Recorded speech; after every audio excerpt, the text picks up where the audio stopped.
What's up, guys? It's your host, Spartanic Arts DxD, back with another high school DxD related video. And today we have What If Issei Uncovered the Truth, Part 7. And this episode is possibly entering the 3-hour range. So if you guys want to know exactly when I upload, slash my upload schedule, click the little blue button right next to the subscribe button. Because my voice is 100% cooked, and it's actually not funny. Thank you so much for the support, ladies and gentlemen. Click the first link in the description, the first link of the premiere, or the first link in the comment section to find out when I upload. And let's go ahead and thank my Balance Breakers and Juggernaut Drive members. Lachlan Yates, Ant Lewis, Anthony Lewis, Zapper363, and Night Ammo. Thank you so much for becoming a Balance Breaker or a Juggernaut Drive member. I cannot appreciate you guys enough. Seriously, I cannot. Yes. Once again, thank you. I know I'm doing some things on my Patreon as well. Like I got some Patreon things going on. So yeah, like I really do appreciate everything, that's going on with my Patreon, blah blah this. But thank you so much for the support, and thank you to my Patreon members: Smells Noise, Lachlan Yates, Godkiller, Mark Bacon, Lord Fluff, and Zero Fusion 4863. Also, thank you to my newest member, which is Rise Owens. I know you don't see it on the image yet, but I haven't updated it yet, but I will eventually. So thank you, shout out to my new Patreon member. And without further intrusions, ladies and gentlemen, let's go ahead and get into this 2-hour and 30-minute episode. Let's go. Chapter 7, Progeny. Scene, Scrub. I just scrubbed from soapy foam in my hair as I hummed a bit. Hell, everyone, Issei Hyodo again. Right now, I'm taking a bath. Sorry, you don't have to look. Anyway, today's just a normal day in the life of Hyodo, except I'm in a high-tech scientific research facility in the underworld. No, actually, that's pretty normal for me now. Well, just a few days ago, I actually had a normal day. No, seriously, I did. That's right, just a few days ago, I attended my school's cultural festival with Ravel.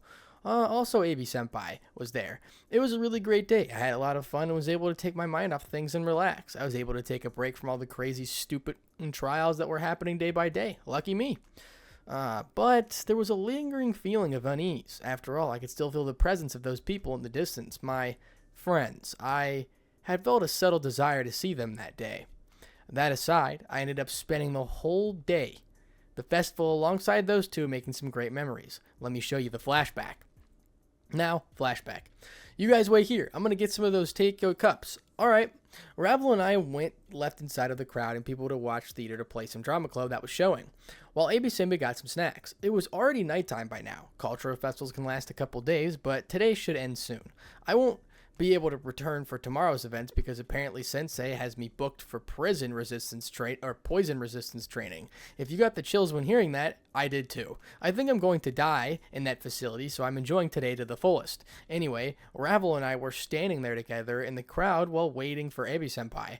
Oh my Romeo, where art thou, Romeo? Romeo and Juliet, ugh, how cliche. I'm kind of bored of it, to be honest. Apparently they had more interesting sci-fi shows tomorrow, but I won't get to watch it. Bleh.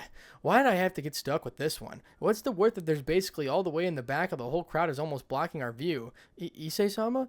As Ravel called out from beside me, yeah, what's up? She was pushing her index fingers against each other in embarrassment. She had a blush on her face, averting her gaze for some reason. I'm very happy that I was able to spend the day with you. Her embarrassed attitude suddenly caused me to feel bashful as well. I rubbed the back of my neck awkwardly. Yeah, me too. It's been a lot of fun. Ravel blushed deeper and lowered her gaze. It went silent. Oh, did I just mess up? Sensei had been telling me to expand my boundaries lately. He said that as if I want to harem one day, I have to be more aggressive. I didn't get it at first, but I quickly put it together. He's saying I have to try and put effort in my interactions with women. I guess that makes sense. Besides, I already promised Ravel that if she was going to try to being close with me, I was also going to try with her. Slide. I suddenly felt a soft sensation in my left hand. This feeling, the soft skin. This is Issei-sama. I looked down as I thought Ravel was holding on to my hand softly. She had suddenly brought herself closer out of nowhere. What's going on? Ravel lifted her head to look up at me with a gentle, almost pleading expression. It's too cute. Though it may be selfish, I hope that we may be able to spend the rest of the days together. What does that mean? She suddenly said something like that with a hopeful expression. How am I supposed to respond? What do I say? The rest of our days together? What is that supposed to mean? It can't be that, right? I mean, it's too obvious. There's no way Ravel wouldn't, with someone like me,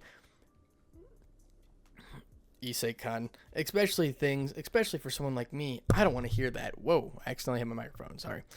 I wrapped my hand around Ravel's. If someone like me is all right, then I started feeling dizzy. My body is hot. My chest feels like it's getting tighter. It feels like I'm in a fever dream. Is that real? What am I even saying? Aren't I saying something serious right now? Why does it feel so natural? It's a familiar feeling. I've known this feeling before, but it feels like this feeling is focused somewhere different. What is Issei-sama? Ravel lifted her gaze to meet mine. A deep nudge was sitting on her face, but her eyes were glistening beautifully. There is no one else I would rather have. Pulse. I felt a strong pulse in my heart. I haven't even registered what it said in my mind properly. But I had already felt something powerful hit my being. It felt like something extremely heavy lifted from my shoulders. No, from my heart. There was a feeling of weightlessness in my chest. It felt like I couldn't breathe at all this time, but air had suddenly filled my lungs. As light peeked its face through the darkness, as if I finally caught ear to those words which I have longed to hear. Drip. I could feel a wetness run down my face. Issei-sama? Huh? I wiped my face. There was tears falling from my eyes. Issei-sama, what's wrong? I rubbed my wetness off my face. Sorry. My bad.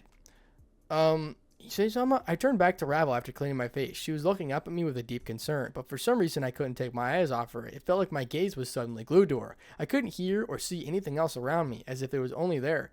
A familiar feeling washed over me, that same feeling that overcame me when I watched the person stand up in the windrows from afar. Issei-sama.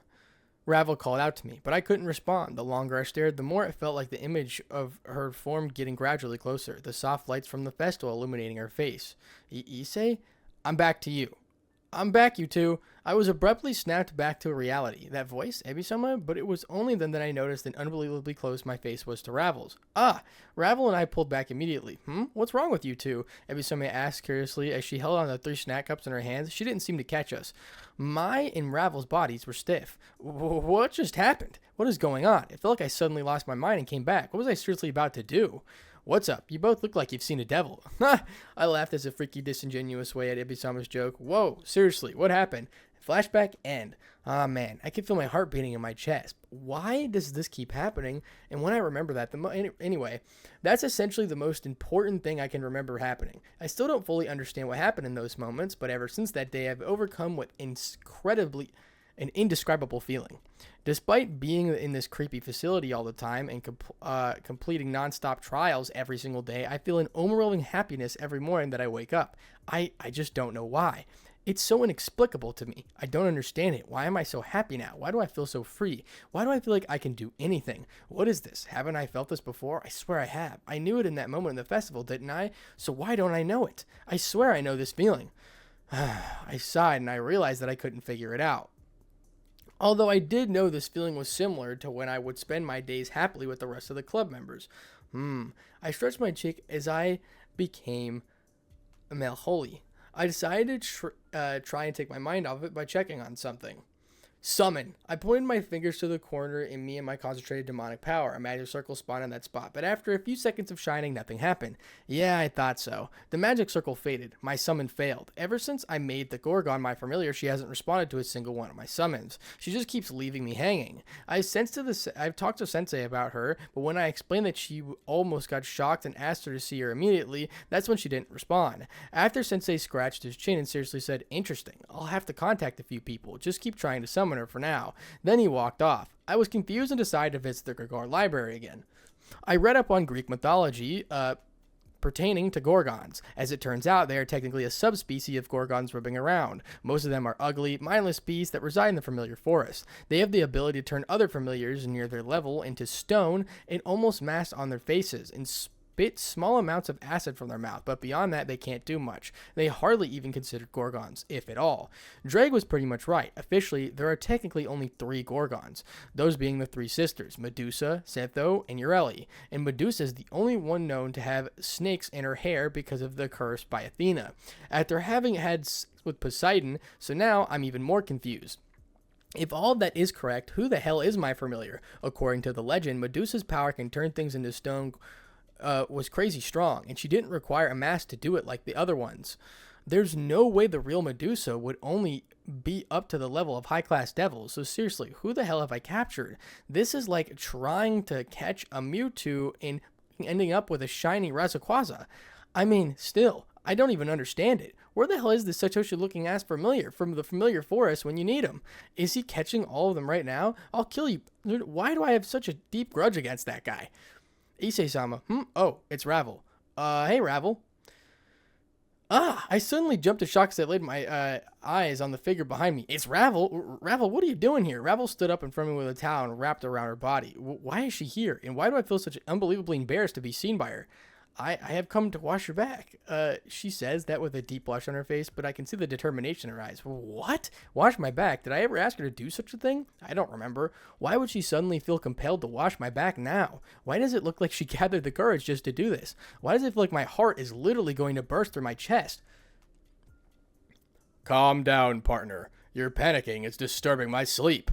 I am literally going to die. This development is good. It is not? Wouldn't you regularly enjoy something of this manner? Yes, but for some reason I can't handle it. It feels like I'm seriously going to die from embarrassment or whatever this feeling in my chest is. Enough, partner. It would be rude to deny her kind gesture, would it not? Simply accept, and the problem ends there. It's not that easy, Dreg. You make it so. Okay, I agreed. Very well. Ravel's face became even more red, as if she realized what she was doing now.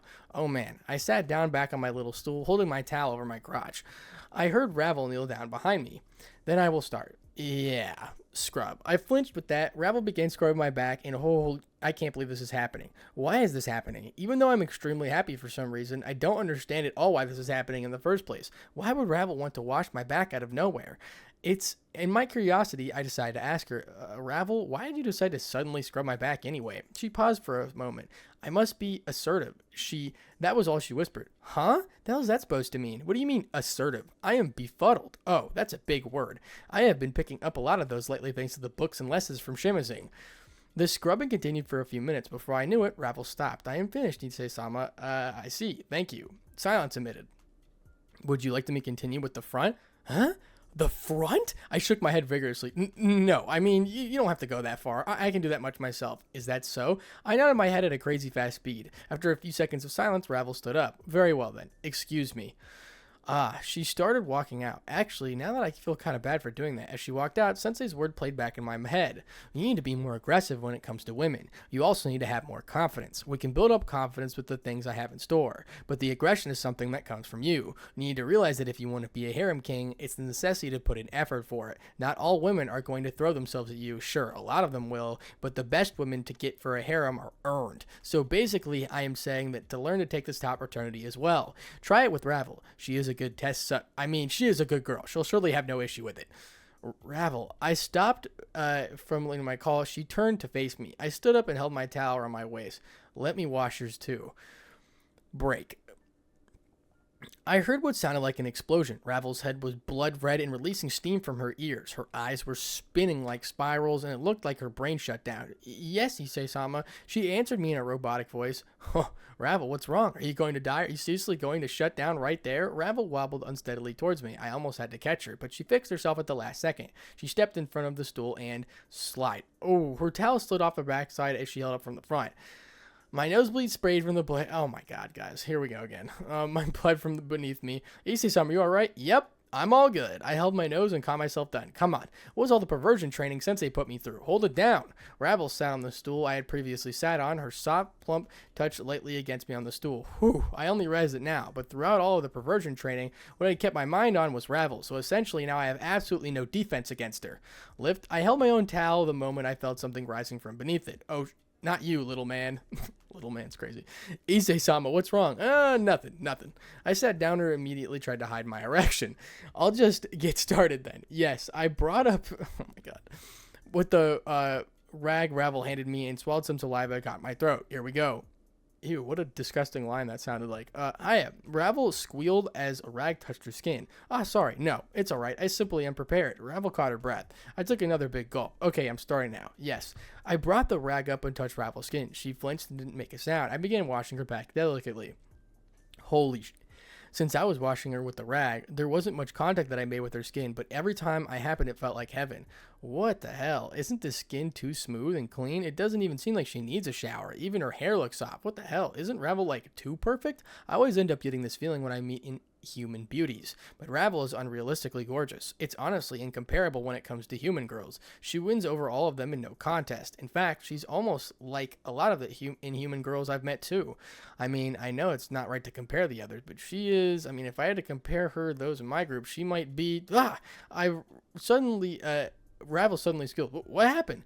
Boom! Whoa! Before I knew it, wings made of pure flames popped out of Ravel's back out of thin air. Whoa! Why are your wings out? I'm sorry, Issei Sama. The pressure of the place on my certain back, it caused the to protrude instinctively. I'm sorry. I hope it didn't hurt you. No, I'm okay. The pressure is something that I did. She nodded meekly. Yes, this happens to be a certain area of Devil's anatomy that responds to pressure placed on the back. As a result, it's possible for the wings to just outward from their position unconsciously. I accidentally placed pressure in that area. She nodded again. I see. I'm sorry. I hope I didn't hurt you. She shook her head this time. No, it felt a bit uncomfortable, but it wasn't painful. I see. It went silent for a quick second. My eyes landed on the fiery wings in front of me. I'm sorry. I will retract them now. Huh? Wait. I halted her from retracting her wings for a bit. Can I look at them for a bit? Her face became a bit red, but she nodded slowly after a few seconds. At that point, I became entranced by a pleasant movement of flames. Oh. I couldn't help but breathe through my mouth like an idiot as I gazed at her wings in amazement. The way the flames moved so gently up close, it was really quite hypnotic. I could feel the light on my face with how close they were. Ravel asked me, as if on cue, "It doesn't burn?" No, not really. It's a bit warm, but it's nothing compared to someone like Tani Nono-san. I kind of like it. It's very calming somehow. I can't help but get lost in them. Really? Yeah, they're beautiful. I had it said without thinking. Ravel had pushed deeply at my comment. I mean, they are. I've never gotten to see them so close up before. So now that I can't help but think that way. The more and more I look at them, the more and more I think about how I want to touch them. Hey, can I touch them? Huh? Just for a bit, if it's all right for you. Well, that is... She remained silent for a long time. Then she nodded again. So I can touch them. Okay, I slowly lifted my hand and brought up to one of those wings. The flames tickled my open palm. It was warm, but not unreasonably high. Can I move in further? Will that hurt you? No, it shouldn't hurt, but wouldn't it hurt you? Well, judging from the heat just off the tips, it doesn't actually seem that hot. I think I can handle it. Also, it seems like her flames aren't blazing a crazy manner either. As if they're the most powerful. Is she so constantly holding them back? Okay. She agreed. Alright then, I slowly moved my hand upwards into the flames of her wings. Her body seemed to quiver when I did it. Can you feel it? She nodded her head while holding her mouth shut, so she can feel it moving though, huh? So, it doesn't have a physical form, but she can still feel things moving through. That's so cool. It's really like a part of her body. I continued moving my hand all throughout the flames. They don't really burn, but I can feel my skin. It's hardly a level of jacuzzi. The flames tickle in my skin, and it feels like there's a smooth texture when I run my hands through them. Comparing them to risers, Ravel seems more subtle and controlled. Then again, that may be something that is influenced by emotions. I have seen Ravel burn up Sensei, and those times her wings were crazy flashy. Same with Riser whenever he lost his cool. So the wings that are influenced by how they feel, that's really cool too. Even kids play with these and not get burned. But when my enemy comes around and they become like a flamethrower, so cool. Imagine if I had wings like that. Because of my lack of awareness, I didn't notice the flames had become hotter and brighter as I moved further in. Boom! I pulled back as I felt a burn. Issei-sama. Ravel turned around to face me and retracted her wings. Oh no! My arm ended up becoming a bit red from the burn. Ravel dumped her towel into a bucket of water and used it to dab on my arm. I'm so sorry, Issei-sama. Nah, it's alright. I just felt your hand move further and further in my heart, and I felt, no, it's okay. It's no big deal. I was the one who got distracted anyway. She rubbed my arm gently. I'm sorry, Issei-sama. She feels really bad, even though she didn't mean to do it. Ravel really is a sweet girl. It's easy for her to feel guilty about something or act kind-hearted when I'm in need. I reminded her of yet another quote from Sensei. I know you've lately been relying on us, and that's fine, but one day you'll become a master yourself, and there will be people who rely on you, especially if they're women. So that's why you'll need to start thinking about how to comfort them. Usually people like you will just speak from the heart. Most of the time that works. However, there will be times where your heart is too clouded and not know what to say. That's when you got to think with what you need to say and what's best for the person you're comforting to hear. It's a tough thing to do sometimes, but it's all part of the process. So try tapping into your material instincts, and we'll see if that works. Sensei said. Comforting? Issei questioned himself. Ravel. I wrapped my hand around Ravel's gently. I tried giving the best smile I could. Thank you for letting me touch them. They were really beautiful. Ravel slowly turned red, but there was a soft expression on her face. She had a distant gaze, as if we both caught in each other's eyes. Issei-sama. Her eyes a deep blue sea. I've never seen another girl with such perfect blue shade. In a light, they end up becoming more of a sky blue. They're beautiful. The closest thing I've seen to someone having a color resembling blue are... Oh. Ravel?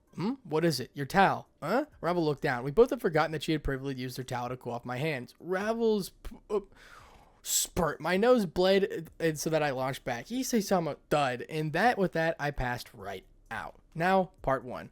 Whew. I am training inside the usual area for the Gregar. It's been a week since half of the cultural festival, which means a week and a half since the cultural festival, since I only have 2.5 weeks until the game.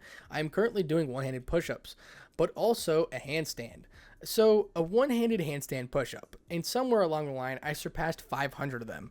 Maybe that wasn't a good idea since they said to only do some light workouts today, but I have become quite accustomed to working out my base form. Thanks to all the crazy trials I've done, I feel like my base strength has increased exponentially. It's nowhere near Sourwork's base strength, but I wonder what I would compare to him now. Somehow I feel like I haven't gotten there, but I feel like I'm getting close. Maybe that's just me. By the way, I'm doing all of this without boost. I pushed against the floor and propped myself back up on my feet. That's enough for now. I brought up a small vial of purple liquid from one of my pockets and popped the cap. Pop. After that, I drank it. Ugh. I stuck my tongue out in disgust. In case you were wondering, I drank its poison. No, literal fucking poison. I told Sensei that it has been making me regularly drink like this for the gradual poison resistance. Luckily for me, today's poison just tastes like and won't have the worst effects on my body. Apparently, like I said before, Sensei wants me to in tip-top condition whenever he sets up today. Most of the time, the poisons make me drink, have me vomiting in the bathroom, or bleeding from the nose. So this is nice.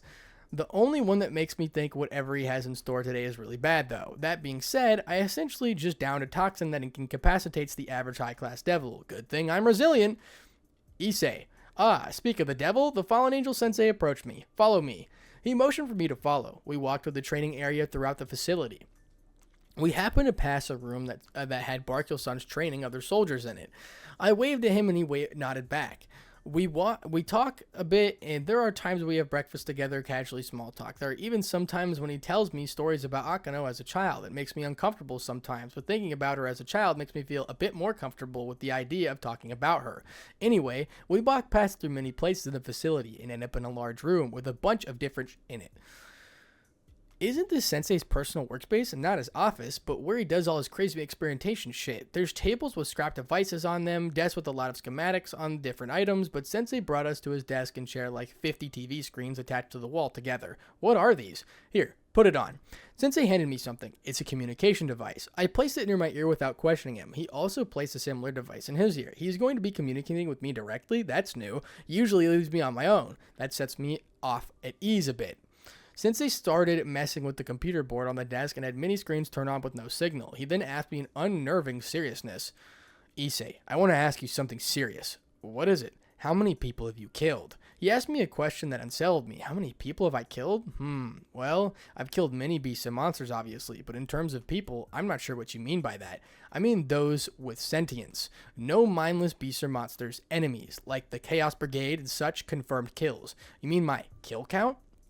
He nodded and continued typing. Yeah.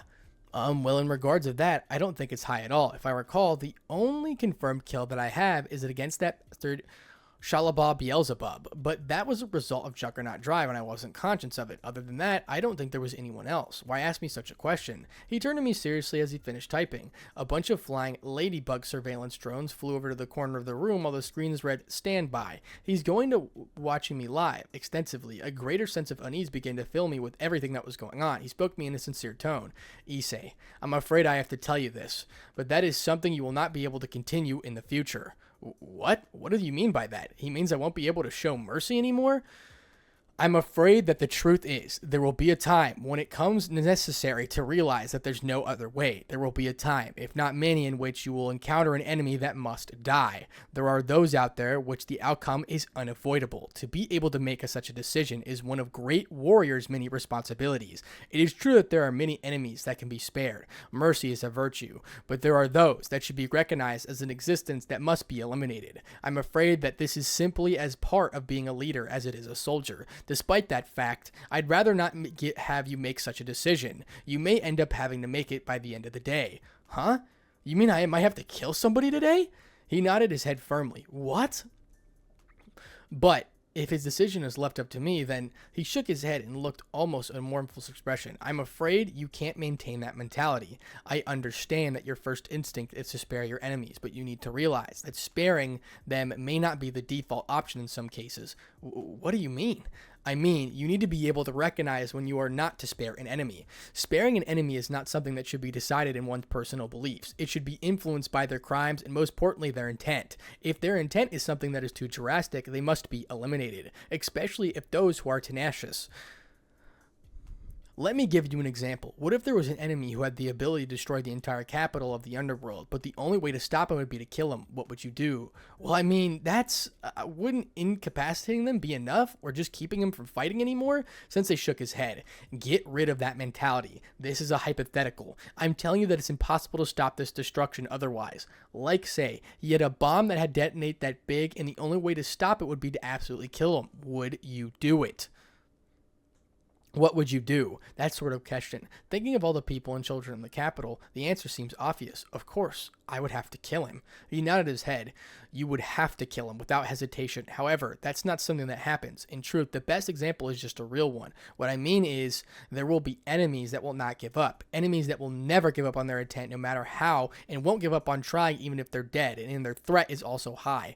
Those are the ones that you must be able to recognize as targets to kill. The irredeemable fellows. There are times where you will come to face with such an enemy, and for that reason, you must be able to decide for yourself whether you believe the enemy should be killed or not. The decision will most likely have other lives resting on it. This decision that you may need to face today. Huh? You're saying that I need to make a decision on whether or not to spare my enemy, and there will be lives resting on it? He nodded his head slowly. That is my trial? Well, in its own way, yes. That has to be one of your greatest hardships of the trial. But the trial is more than just that. I won't lie to you, Issei. You are going to be facing an enemy that is greatly powerful, most likely surpassing your own strength. However, that's precisely why you will be receiving assistance in this trial. This trial is a matter of life and death. There are no restrictions on it. Moreover, I will always be watching you during it. This is ensure that you will not die while attempting it. I already have let my contacts know that they must assist you if things get dicey, and if they don't want, I have backups. This is one of your last trials and most definitely the most difficult. That's why, if this is the moment in which you realize that it is impossible to win, I want you to run away. Don't fight, just give up and run away. Understand? Sensei says that cautiously while handing me a glass bottle with some glowing blue liquid in it. What is this? I need you to agree first. Yeah, I got it, but what is this stuff? It's a rejuvenation potion of sorts. I crafted it myself in preparation for that. It should fill you with what is essentially a day's worth of stamina, or enough to keep boosting nonstop for a long period of time. Drink it all. He finished that and he sat in his desk and continued the signal of the drones. I downed the entire bottle in seconds. Whoa, what is this? Is this rejuvenation? It feels like I could take on an entire army. All right, are you ready? Sensei asked me seriously. I stretched my limbs out and shook a bit, my body loosely. I took a deep breath. I'm ready. All right, pick up that slip on that table, the one with the magic circle. I picked up the paper and concentrated my demonic power on it. A magic circle spawned beneath me. Don't hold back. Go all out. Don't die. Those are your conditions. I nodded my head. For the first time, Sensei wished me luck. Good luck. Yeah. Wish me luck, Ravel. Shing. I closed my eyes, and the light enveloped me. Part 2. When I opened my eyes, I was on the large, wide arena. No, wait, it's a cliffside. It's like an arena of cliffside and shaped in a circular manner, but there is a tall mountain behind me. So we're on the cliffs of the mountain, huh? Quite a spacious cliffside. No wonder it looks like an arena. I looked around a bit, looking over the edge. Whoosh, holy sh... I backed up immediately. Whoa, that tall drop. How many meters is that? Whoa, be careful. That's a 450-meter drop. I jumped back at the voice behind me. I'm tripping over the edge. Whoa, I've got you. The man grabbed my arm before I could fall back over the edge and pulled me back in. That was close. That was a close one. You might fall right over there. That would have been bad for negotiations if you died. That's right. That's why we're letting you in the first place, so please don't die. Huh? What the? The man spoke in a jolly tone that made it seem like he was a light-hearted jokester. Hey, I almost died, you know. That's 400 meters. That ain't no joke. Hey, wait a minute. Who is this guy anyway? All right, now let's get you already. The man said as he started randomly patting my limbs. What the hell is he doing? No, the fuck is even this guy anyway? I don't even know who he is, but somehow he seems important. He's a blonde man with white rags over his body, similar to the white robes or sashes that Greek men wore in the old days.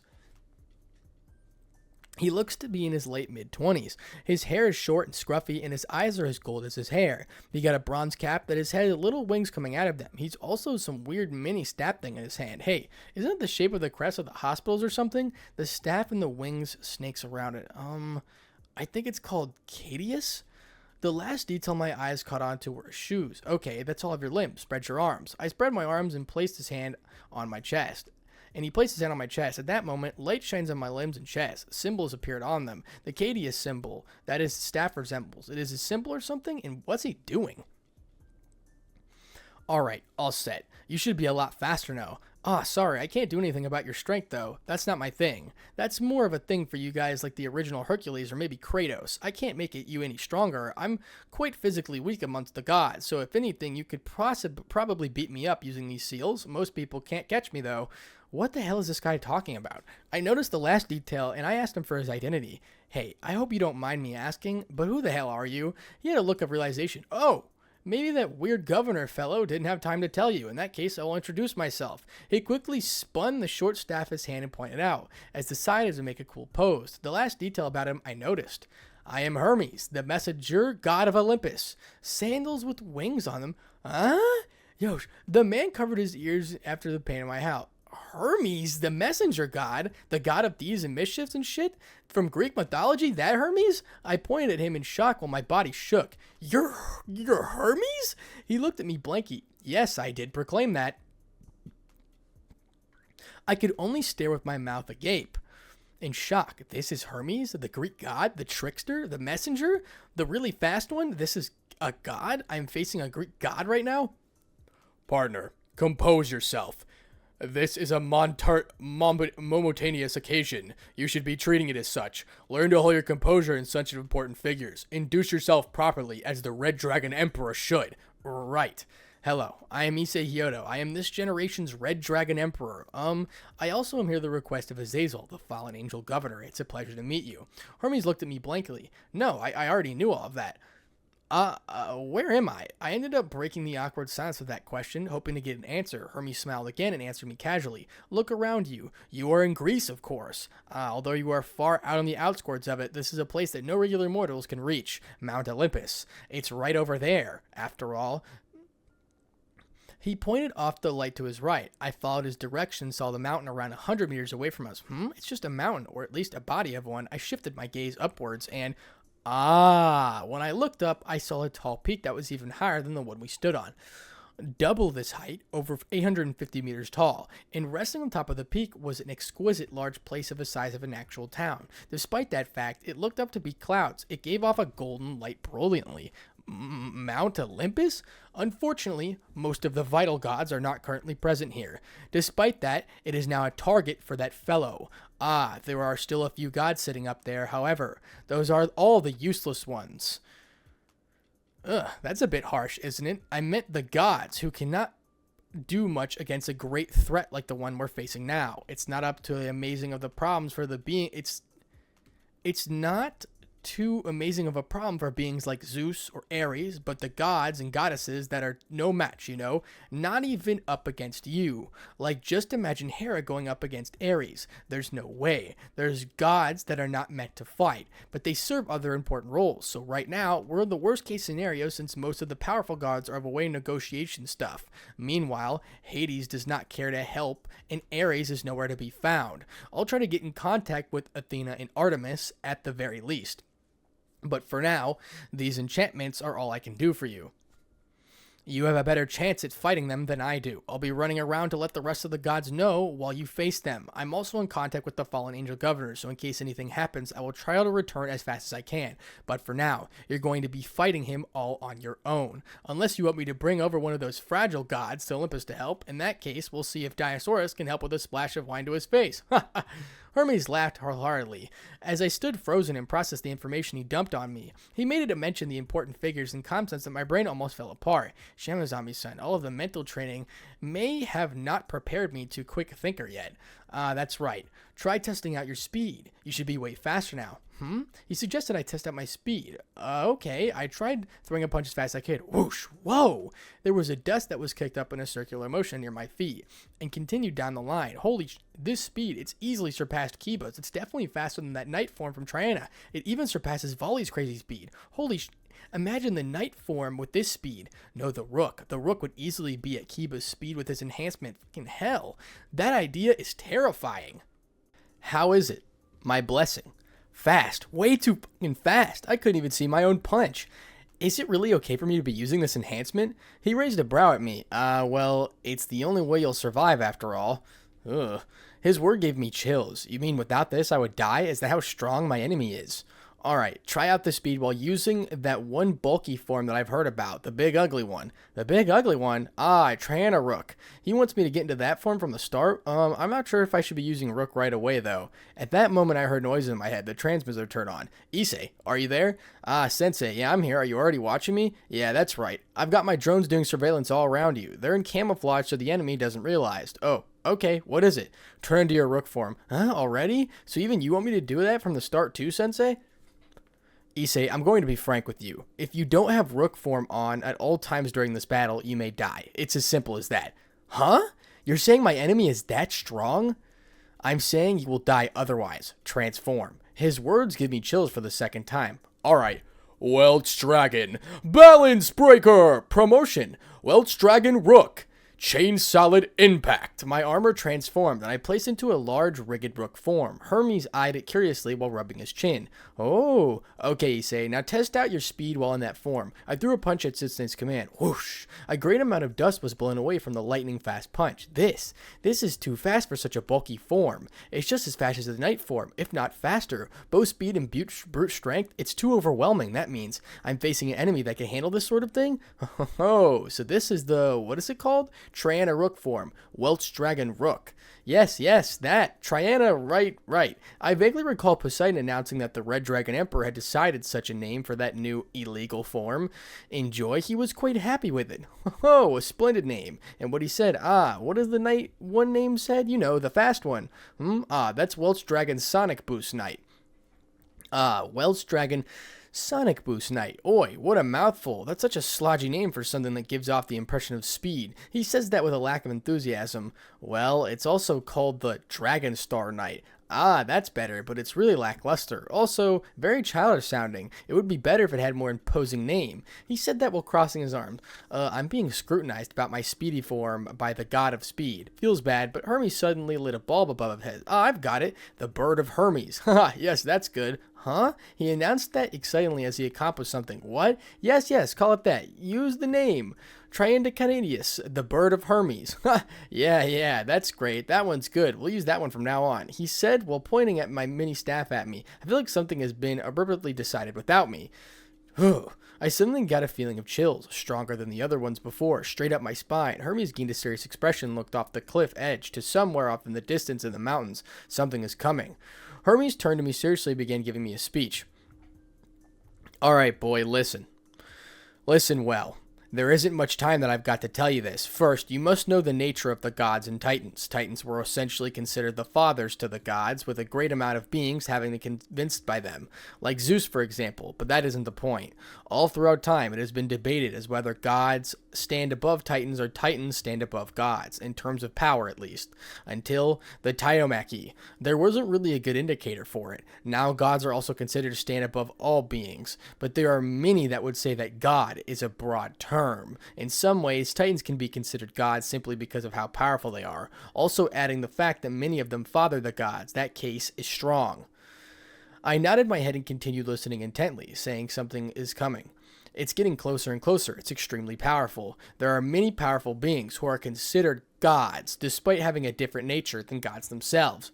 Most of the time, this is purely because of their power, and in a way, foolish to be labeled them as such. If something has the power of a god, then there's not really much separating from realm except opinion. Now, what I want you to know is the idea of something called progeny. By a conventional definition, this simply means a direct descendant, but in this context, it's different. This term would serve the purpose of us describing a being that was born from the being's power. A being born from another being's power? I couldn't possess it for long enough. It's getting closer. Here, I want you to think about this. What if there was a titan that is essentially a god that decided to create a new being using its own power, the Solas of Tartarus, as its basis, a titan that was once the most powerful amongst them, a titan that had decided to create the being purpose of replacing him, but did not realize the concept of isolation and grudges that would affect his being, the concept of sins of a father.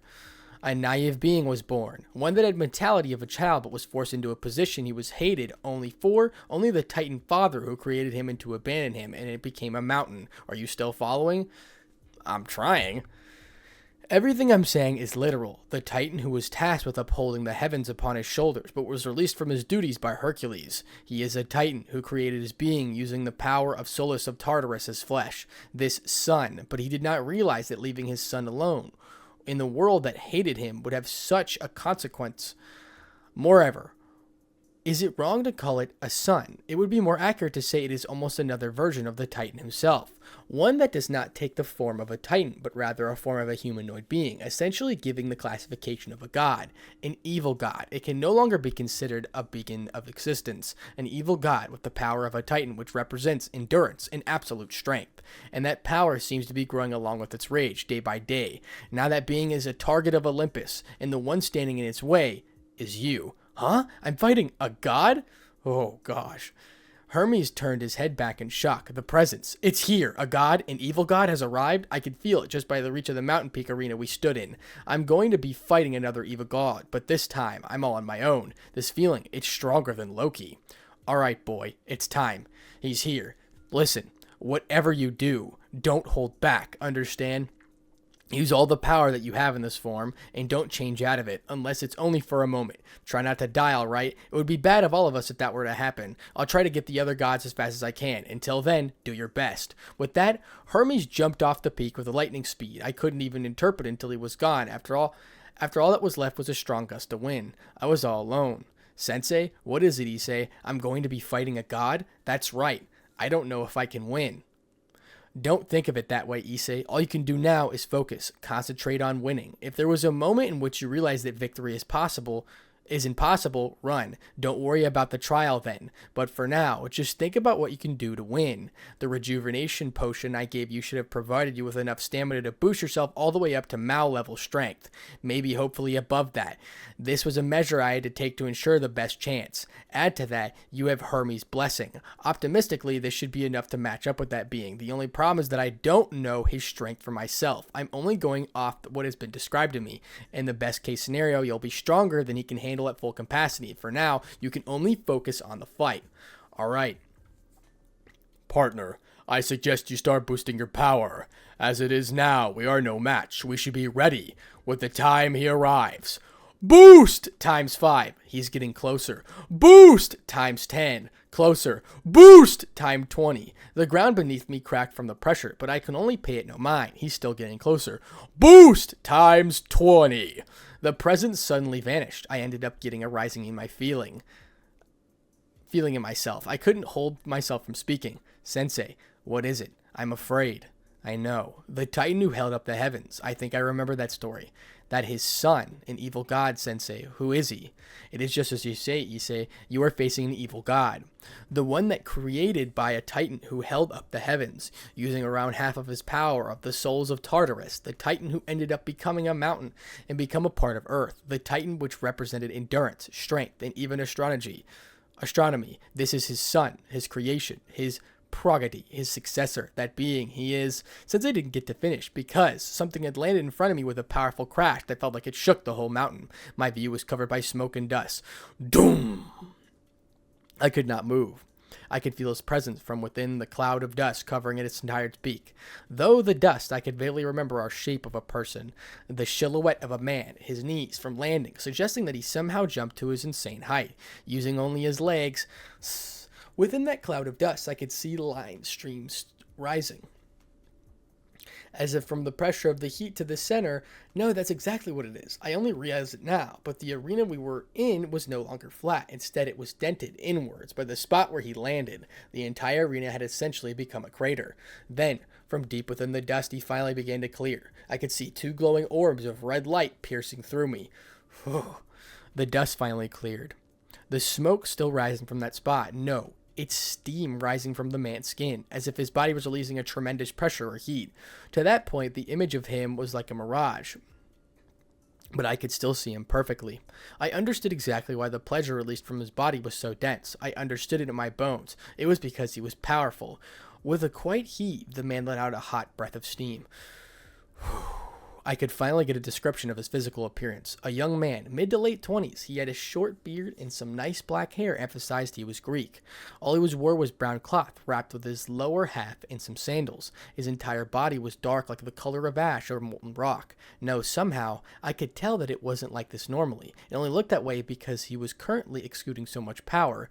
There was what looked like cracks on his skin going throughout his body. They were most noticeable, around his arms and leg, and those cracks were soft, glowing orange light. It was as if he made out of molten rock himself.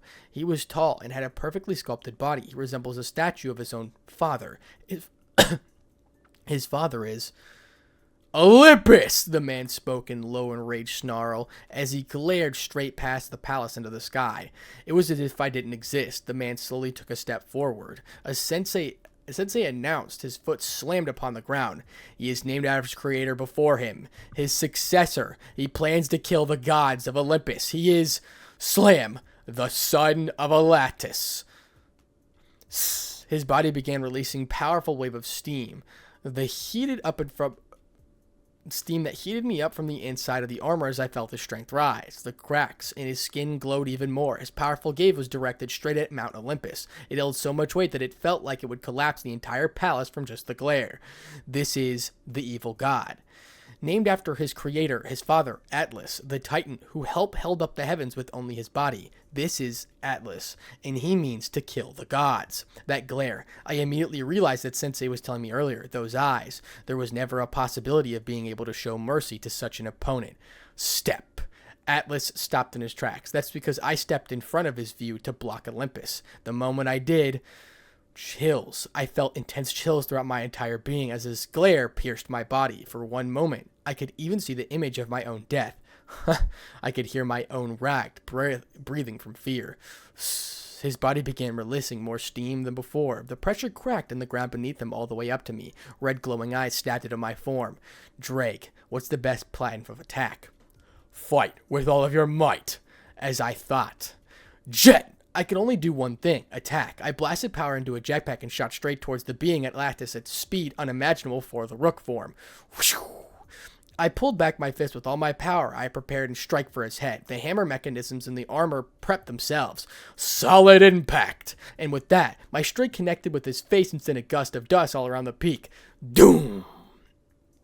I could hear a sound, the sound of sizzling, the sound of steam.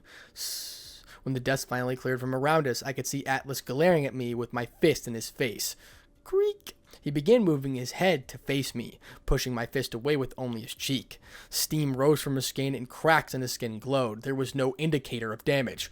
Partner! And within a moment, a powerful kick was sent in my stomach, so powerful that I crashed into the mountain peak sitting right against the arena we're standing in and completely destroyed it, covering up the entire half of the 400-meter mountain in dust. Boom! Partner! Issei, are you there? I could hear the voices of Drake and Sensei. I was inside some rubble. I lifted myself up and the rock slid off me. Wasn't I fighting? Partner, focus! Drake, I'm here. That's right. I was fighting. I was launched to the peak of the mountain against the arena. That should be behind me then. The mountain peak had gone up for 10 more meters, was completely eradicated. I could hear the steam shooting out in front of me. It was Atlas. His kick was the one that sent me into the peak and then got destroyed. A powerful hit. So powerful that it did that. Most of it gone. What? Issei, snap out of your shock, Issei. He's coming. Before I knew it, Atlas was at me with arm raised up ready to strike me. Issei! My thick armor reformed at the last second, and the strike landed straight in my abdomen. The single strike was so powerful that it sent me crashing inside the mountain's crust for what it felt like minutes. Doom! I continued crashing through the mountain until I reached some sort of opening within. Well, I caught a glimpse of why I was free-falling from a large air cavern or cave until I landed harsh under the ground. Doom! Ah! I could only make that sound as I struggled to get up. Most of my armor on my body was destroyed, leaving only pieces that were crumbling away. At best, I could only bring myself to my knees. Partner, get up. I can keep reforming the armor thanks to the stamina boost from the rejuvenation potion, but you have to dodge those hits yourself. Snap out of that stupor. Think and clearly focus. Issei, can you hear me? You can't keep taking those hits. Dodge, Issei. You have to dodge. Attack him and dodge using your speed. Looking around, the cavern-such cave had lava in it. There was lava waterfall from the side with flowing river like a section. My armor reformed itself. Doom! There was a crash from a few meters away. Atlas landed on his knees, slowly brought himself up. Fight back, partner! Fight. Issei-sama. Boost times 20. I boosted my power and used a burst of energy to pick myself up. I didn't hesitate and launched myself straight towards Atlas. I can't give him the chance to attack. As soon as I reached him, I sent a flurry of attacks too fast for my own eyes to follow, all while using the power of the rook form. Dun dun dun dun dun dun dun. I could hear Atlas grunting and growling as I continued my attacks. Don't let up. I can't give him the chance to fight back. I'm faster than him. I have to use that to my advantage. Use it to the fullest. Even if one punch doesn't do much, I'll just punch him 1,000 times until it does. Boom! The flurry continued until I foolishly tried setting a powerful strike to the face. Solid impact! Boom! Pan. The fist I sent to his face was caught by his hand. I was too rash. It was too easy to read. I brought up my other fist and struck the other side of his head and he caught it with his other hand. Pull! He crossed both of my arms as he pulled me close. His glare burned my soul. Then, a powerful headbutt sent me crashing backwards and destroying my helmet. Doom! As I was tumbling away, Atlas appeared from my board and sent a kick to my back. But before the force of the kick could send me flying up, he sent another strike to my stomach and sent me back down. And before I hit the floor, he sent another kick to my shoulder and sent me back up. After that, he sent an entire flurry of attacks, knocking me back and forth between the strikes like a ragdoll, at all while keeping my body in the air. Dun dun dun dun dun! With every strike, piece of my armor was destroyed. He was continued targeting different pieces of my armor as if to destroy it fully, and when it was fully gone, he would aim for the killing hit. That way my armor quickly reformed. Issei! Shit! Hermes, he's too strong! Return now! Soon enough, of his strike sent me tumbling backwards towards the river of lava. Boom! I landed right in front of the river. Hardly any of the top of my armor was left. The gauntlets of my arms weren't even there, along with my helmet. Grip! The back of my head was suddenly pulled up. Atlas grabbed my head and tried to push it straight into the lava. Partner! Boost times 5. The gauntlets were formed around my arms, but there were only standard ones, not the rook ones. Atlas kept trying to push my head towards the lava as I struggled against him. He was gradually bringing me closer. Drake, I can't push back without the rook. I'm trying, partner. It becomes more and more difficult the more and more you lose your armor. At this point, I was only 15 centimeters away from the lava touching my face. Drake, I've got it. Solid impact. The gauntlets reformed in my arms and I immediately used their power to strike Atlas's face. Doom. He fell back as I punched him once more to send him tumbling back. Bam, bam, bam! Jet! I immediately boosted the jetpack and began to lift myself up. I launched at him and sent us both crashing into the wall. Doom! Cracks were sent all the way from the impact. I was planning on to blast him through the mountain, but it didn't work. I don't have enough power in my jetpack. If I want to burst through, then Welch Dragon, Sonic Boost Knight, Armor Release, Change Star Sonic. The armor on my body decreased substantially, but Jet, the power of my burst forth from the jetpack using my absolute speed. I was able to push both Atlas and I straight through the rock of the mountain out into the sky. Shoom! We broke through the side of the mountain that were flying high in the sky. We were up 200 meters. Below us was nothing but flat wasteland of rocks inside the shallow canyon. It resembled an area fighting stage from the Dragon Ball series of games. It was only that I realized when we were 200 plus meters into the sky that height suggested Atlas was able to send me crashing through the mountain crust for 200 meters with a single push. The enraged Atlas clasped his hand together and lifted him above his head. He was going to send me straight down with a strike. Welch Dragonic Rook! Chain Solid Impact. Right around the last second, my armor was changed to rook form before I was sent straight down, crashing into earth below from one strike. The crash ended up shooting dust into the sky with a looked up 50 meters. Doom! The impact of the crash was so severe that there wasn't even a dust cloud that could remain, thanks to the force of the wind. The sky was clear to see instantly.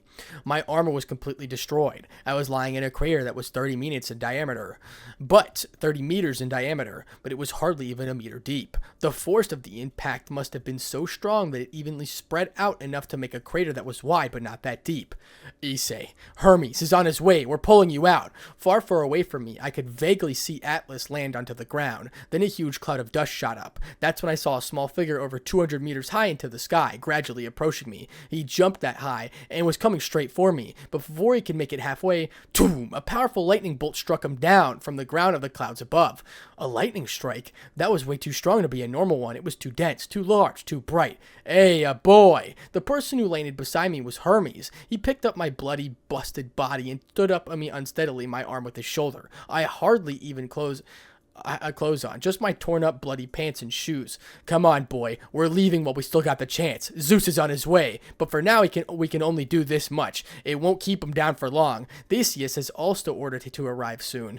I began to notice figures standing on top of the canyon in a line, 15 of them. They look to be made up of odd green light, like holograms and spirits almost. Astral projection. It looks like the gods are watching. They must be trying to see what's happening as they return. Zeus and Poseidon are there as well. They are already on their way, but I wonder if gods become anxious while watching such things. I certainly do.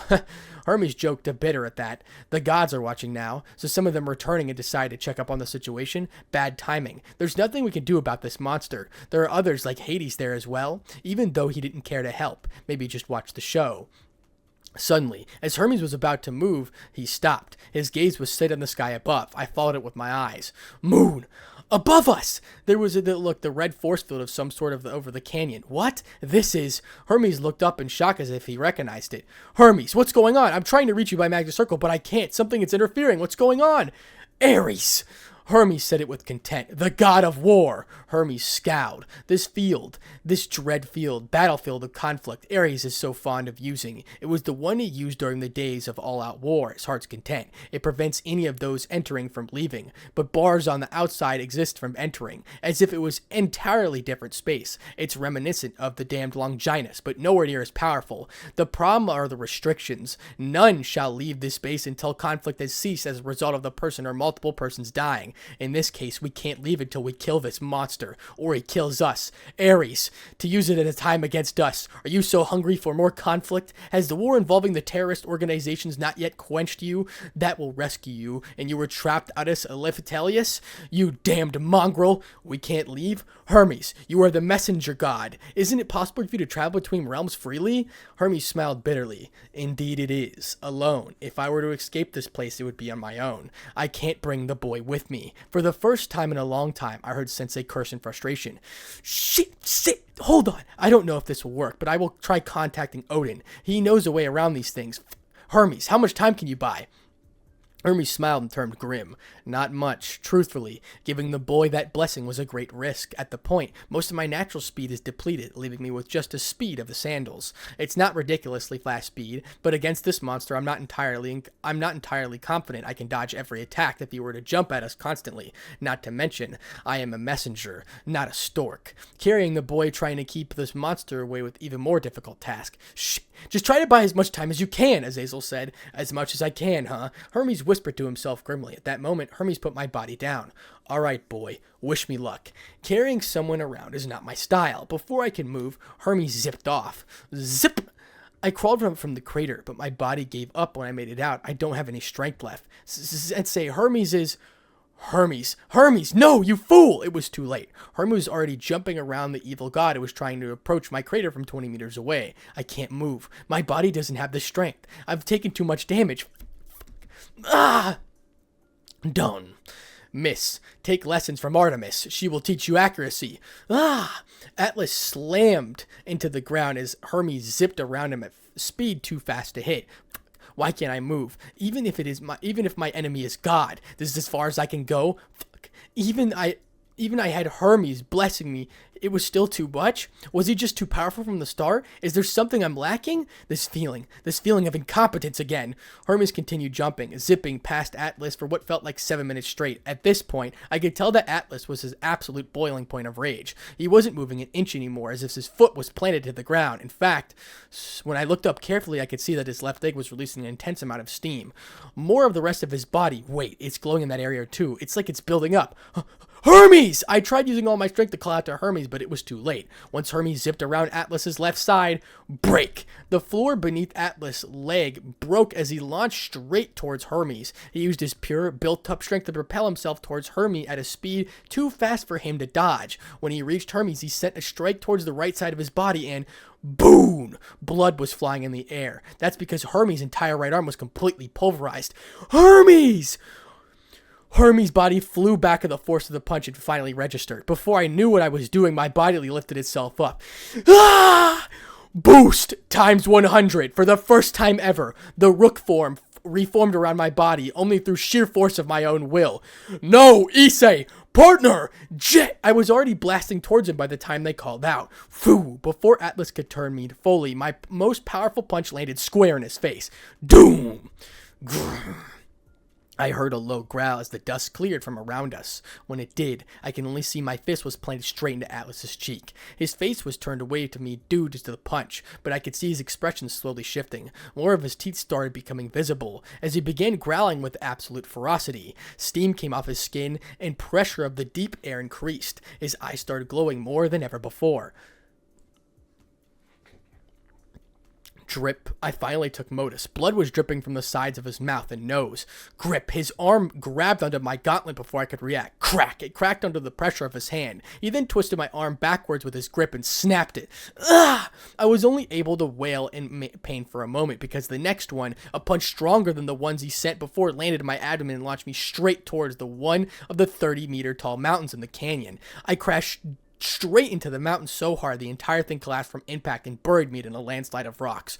Boom!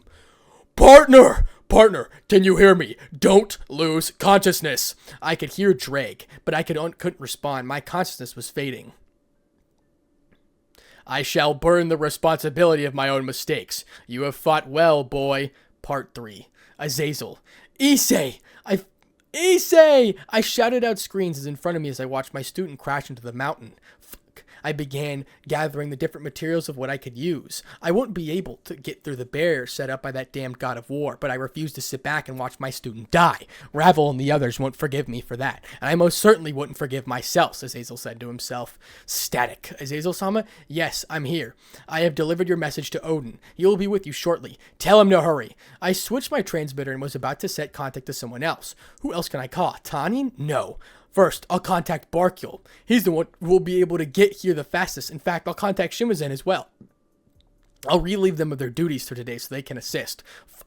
I knew I shouldn't have trusted those gods. I had no idea he would be so unbelievably powerful. I should have known better. No, this is the result of my own carelessness, and it was as Hermes said. He was getting stronger day by day. He posed a threat because of his current power and potential. I should have known that even just 3 days ago when I contacted them about he made it in Olympus. He would have gotten stronger by now. I should have made adjustments for that. I'm a damned fool.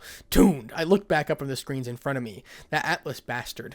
He had been struck a powerful lightning. It's that damn Zeus. What has he been doing all this time? How long until he gets here? I can assure him that his damn son Ares is not making negotiations look good right now. Atlas growled as he lifted himself up. He quickly ran to a small mountain that was closer, it being the size of only 50 meters, and punched the base of it, crackling along the entire base of the mini mountain until it reached 180 degrees all around to back. After that, Atlas picked up the mini mountain, without breaking a sweat, and tossed it straight at the line of the green ghosts watching them from atop the canyon. Dune! The mountain broke. The piece of the canyon spirit-looking figures stood on, but it made no difference. They were left standing unaffected. It wasn't something of a logical move. He was simply doing it out of pure rage. He lets out a crazy scream. He howled in the dark rage of the sky. There was no one left at it direct his rage at, yet he couldn't escape. The only one he could get out was by killing Issei and Hermes. "Zeus!" he cried out to Zeus, the god of the gods, and he began rambling a speech. "God of Olympus, I call upon you, and if to answer my calls with mockery you send me a child, you worthless cowards, where is your honor? Where is your strength? Where is the wrath of the gods? Where is the might of Olympus? Answer me, Zeus!" He continued to howl into the sky, and his rage built and built. More power was released from him than ever before as he made his final cast. "Answer me, Olympus! Zeus! Father!" Just as he made the final cut, a powerful streak of red light descended upon the rubble, just encased Issei just before. Shun! What? What is that? The power of the gods? No. This is different. It resembles the power of an evil god. Issei's body began to emerge from the rubble, levitating. As booming voice was heard throughout the environment. "This day it was brought to fruition as a result of my own actions. I shall bear the burden responsibility of my own mistakes. You have fought well, boy." That voice, it's one I don't recognize. Atlas is glaring the powerful light with absolute contempt. He recognized it. If this is the case, this power must be. I was foolish to ever realize this was possibility. This situation, it is my responsibility and mine alone. There will be no more punishment for my actions. Instead, I will atone for this mistake here. I have already made my decision. Together, on this day, Titan Atlas shall fall. I will give you everything I have left. Use it. Rid this world of my other half. Use everything, my power and my spirit. Use it to lay this monster to rest. Use it to defeat him, my son. Use the remaining power of the Titan Atlas. With that last word, the son of Atlas gave one last roar and light that enveloped Issei. Issei's body was swallowed by the red light. It began absorbed into his form. His skin started to form from what looked like lights in the shape of cracks on it. His skin became a dark ash color resembling molten rock, and his eyes began glowing red. In every way it resembled the form of the son of Atlantis. There was only one difference. Issei's body began to form symbols on it. Greek symbols, strength, endurance, astronomy, war. All of those Greek symbols rested on the different limb, but that did not imply that it was restricted to one. The last detail in that separated the two pressure that it was released from Issei. Issei's pressure took on a color, a deep red, almost resembling an aura. Issei's body finally touched the ground. The moment it did, cracks formed around and away of his form over 50 meters. An entire immediate environment surrounding Issei was destroyed. Crack! What was left hovering over the crater was Issei, a ferocious expression of blind rage. The power was so vast that he had become a mindless berserker. But that power, I grabbed my headset once again and spoke. Issei, that power is too much for you to contain. Your body can't handle it. You need to release it as soon as possible or you may not survive. Do you understand what I'm saying to you, Issei? Use it! Use it now! Before Issei could do anything, Atlas launched himself towards him in a blind rage. Father! Just as he was about to strike Issei, doom! A strike landed, connecting with his face, instead and launched him away. Doom! The body of Atlas was sent flying away at a speed of force that was unreal. He was launched at an unbelievable distance, in a long and wide canyon, possibly kilometers. A hot breath of steam was released from Issei's aggressive snarl. He then sent his knees as if preparing to jump, and he jumped with such force that the ground around him, for at least 100 meters, broke under the pressure. He launched up so high that the cameras lost track of him. It wasn't until what felt like 20 seconds passed did something happen. Issei was suddenly about to land on Atlas with a prepared strike. He jumped at a distance with one hop, but within the next second, Issei landed on Atlas and brought his fist down upon him. The strike was so powerful that it created a crater of over 200 meters in diameter and sent a dust cloud that's over the sky over 280 meters high. Boom! The strike was powerful. It made the realization into an obvious fact. Two beings with this much raw power. It had begun. A battle between gods. Dum! Out of the absurdly large deep crater emerged one figure. It was Issei. Ugh! His body was shaking as he looked to be in pain. He was struggling against his own power. I said before that the power would kill him. This is true. However, if it comes down to it, it may be more likely that it will drive him mad first. Pure, unadulterated godly power rushing through every part of his body simultaneously. Without warning, without question, abruptly being handed such power, there were most likely no coherent thoughts in his head. If there were any, it would be Drake telling him where to direct his power and rage to. There was no controlling it.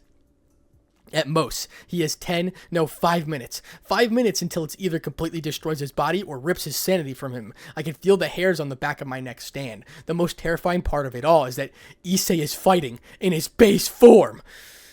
Issei howled into the sky like a deep beast-like voice. It resembled the voice of the original Atlas. Take my spirit and power. Could it be? Zip! The form of Atlas suddenly appeared behind Issei, ready to strike. Issei flipped around with such speed that I could hardly follow. His momentum from spin that allowed him to land his fist directly in Atlas's face before he struck. Powerful winds were sent through the canyon from the punch of another unreasonable crater formed beneath them. Doom! Atlas was launched back into the rock formation, crushing throughout countless standing boulders and other shapes until he crashed into the ground. Doom, doom, doom! Issei immediately jumped another crazy height and landed straight into the clouds of dust Atlas was covered in. In less than a second, a body launched out of with the sound of thunderous strike, sending it over 200 meters away from the dust cloud. It was Issei. Doom! Issei was flying at such fast velocity that it felt like 30 seconds before he finally started tumbling on the ground. Doom! But as he was sliding, Issei planted his claws into the ground to stop himself. He continued sliding for 20 meters, breaking the ground along the way until he finally stopped. Doom! Atlas, body jumped from the rock for the formation area that was launched into a ridiculous distance. He landed on the ground, but the momentum was so strong it kept sliding on his field towards Issei for 50 meters. When Issei were finally close, they both sent strikes that collided with each other's fist. Boom, boom, boom, boom. The force of the collision was a shockwave that broke from the ground of formations that sent them over what was easily 270 meters. The power was so great, the cracks ran all the way up over the side of the canyon closest to them and collapsed some of it. Issei brought up his other fist and sent upwards toward Atlas's jaw. The moment it collided with the ground beneath the crater even further and deeper, while Atlas's body was sent flying high up into the sky. Doom! Atlas' body flew hundreds of meters into the sky, so high that his back ended up colliding with the barrier sent over by Ares himself. The collision caused what like cracks to form around the origin of Atlas's impact and spread out for around 10 meters. So the barrier can withstand such power. That punch could have easily obliterated most Ultimate Class Devils in a flash. The moment Atlas's body disconnected from the barrier and began free-falling, Issei launched up, only creating a larger area, and collided with his body. Doom! Issei grabbed onto Atlas's body, and they both began free-falling. He didn't hesitate to send relentless strikes as they fall from the air. Issei was able to connect almost all of his attacks, but soon enough, Atlas was able to flip their positions to him being on the top. He placed his legs on Issei's stomach and pushed him down with absolute force that shook the air. Issei was sent plummeting to the ground. Doom! The crash sent up a dust cloud so tall that it covered the descending from Atlas. But at last, I could see something jumped out of from before Atlas landed. Issei was flipping horizontally in the air and he gained distance from his previous spot. Atlas crashed onto the empty ground. Doom! Issei immediately shot himself towards Atlas once he landed. This time, Atlas was prepared. They both radiated their attacks once Issei reached him. Both of their attacks collided with Issei with each other's faces. Doom, doom. Without hesitation, they both sent furious strikes that shook the canyon at each other relentlessly and ruthlessly. Doom, doom, doom, doom, doom, doom. Many rock formations around them cracked and collapsed from the shock waves of punches alone. It wasn't reasonable to call what was stood on the ground anymore. It was nothing but destruction all around. The power that surpassed imagination. The brutality, it was outmatched by sheer scale. The idea that Issei was one of the ones causing such destruction was absurd. The only image in my mind of him that could do such a thing would be Juggernaut Drive, but this was not the strength of a devil. It was only that I noticed the distance between the two. Hermes, who was lying on the sidelines, gripping the place where his arm used to be, but can't move much. He's only 50 meters away from them. Though it might sound ridiculous to say, they are too close to him. If they get any closer, he will get caught up in the crossfire. Doom, doom. In the midst of their altercation, Issei suddenly grabbed both of Atlas's hands and began pushing him back. He's pushing him away from Hermes, so there is still some sanity left in him. Good boy, Issei. Crack. Atlas planted his feet firmly into the ground and began pushing back. Now, him and Issei were caught in a struggle of who could push who. However, they weren't the ones that started moving. Instead, the ground started cracking in between them. The cracks grew larger and larger. Soon enough, the earth began to split. The canyon itself began to almost split in half, almost as they pushed each other against each other. They growled in each other's faces ferociously. No progress was being made between them until... Boost! Issei's gauntlet was on his hand. Boost! Times 5. No, wait, the gauntlet alone doesn't have the capability to boost that many times in quick succession. This is... 2 gauntlets? There are 2 gauntlets on Issei's hand. Could it be? Could he be trying to conserve stamina by specifically only forming the minimum amount of the armor scale mail necessary to boost that much? Did Issei ever possess such an ability? No, it can't be. Not to mention, he uses the power of Atlas so expertly as if it were instinct. There's no way Issei would know to have enough proper control, or even how many boosts would be sufficient amount needed without overheating him. Then, as I thought, he must be being infected by doom. Issei headbutted Atlas and sent him back only a few meters away. With that much power, there's no way Issei would be able to hold back that much. Issei quickly shot towards Atlas and began giving him a combo of attacks. Every time Atlas would counterattack, Issei would parry and counterattack back. He is gaining the upper hand. Doom, doom, doom. Soon enough, Atlas was sent a strike that missed, and Issei slipped under him and struck his abdomen. Doom! Ah! Atlas vomited blood at that attack. It was only now that I noticed that there was damage on both of their bodies. Most of Issei's damage was from the previous fight, but Atlas now was properly damaged, and that last attack seemed to prove extremely effective. It was so powerful, it was powerful, but it didn't send him flying back, almost like it was precisely released into a controlled point. Thud! Atlas fell to his knees while clutching his stomach. Could he finally be done? Ugh! No, he began to stand slowly. His power began to overflow, but this time it seemed different. This time it seemed explosive. Issei! Before I could warn him, wait! A voice suddenly interrupted both near him, the voice of a man. Hyas? For the first time, Atlas spoke in a quiet, non-threatening tone. Rather, he seemed shocked by the man's appearance. How did he get in? No, wait, perhaps he didn't.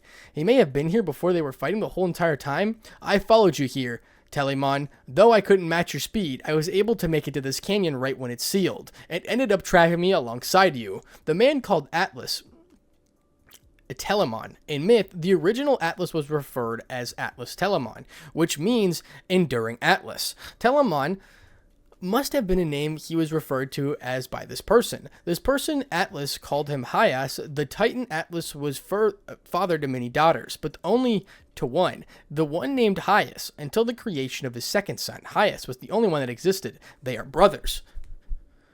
Atlas looked at him with anger, but the deep hatred he bore for Olympus and his father was absent. Could this be? Could this perhaps be the chance to show mercy, redemption? Issei was observing silently. Yes, good. It seems that he was able to expend enough power to maintain sanity for a bit. Watch closely, Issei. This is it. Why? Why are you here, Hyas? I've come to stop you, foolish younger brother of mine. Don't call me your brother. Atlas pointed a finger at the brown-haired man's Hyas' face. You are not my blood. My blood is nothing but cold stone crafted into being. His blood runs through your veins. But you are not my brother. I understand it, brother. That your hatred you hold in your heart. I understand it. Atlas snapped as he suddenly got in Hyas' face and growled. You do not understand anything. I understand what it means that you are alone. Atlas snarled and turned abruptly to face away. No, you don't understand. I was left alone to be hated. Loneliness and contempt, all for my existence to indulge. You know nothing of what I felt, and you are to blame. He is to blame. Is that they loathe me so much for. He is the reason. But now he is gone. I have nothing. He yelled into Hyas' face. The thing Atlas hated the most, his father, was no more. Now that he had given Issei all he was left, he no longer existed. This Atlas had no direction for his rage and sorrow. Nothing but Olympus, Issei, and himself, or possibly anything that is associated with his father in some way. I fear the direction this goes may lead to Hyas retained his calm expression. Do you truly loathe him so? Atlas growled in the low tone with no words. Hyas slowly lifted his arms. In that case, would it not be sufficient to erase the greatest representation of him from this world? His children?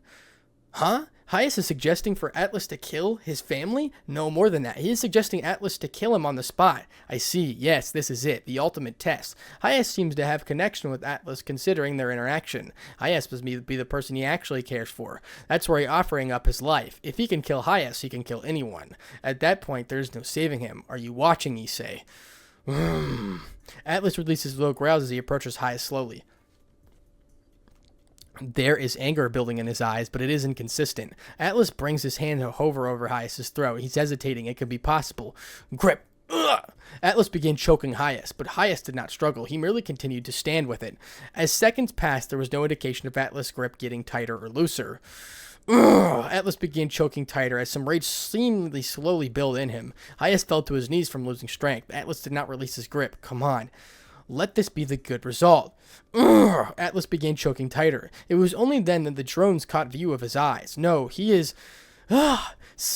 Atlas began releasing steam as he choked. His expression of rage grew more apparent. No, he's not going to stop. He is too far gone. Ugh! He will never stop. I lightly removed the transmitter in my ear and lowered my head. I spoke. Though he couldn't hear me. No, precisely because of that, I spoke. Issei. Atlas continued choking Hyas. His eyes began to lose their light. Atlas' eyes glowed brighter red. Hyas spoke one last time. I'm sorry. Atlas continued. That was it. Grip. What? Atlas' grip was released as he suddenly grabbed from behind. Issei held him in a chokehold. His expression was grim. Ugh!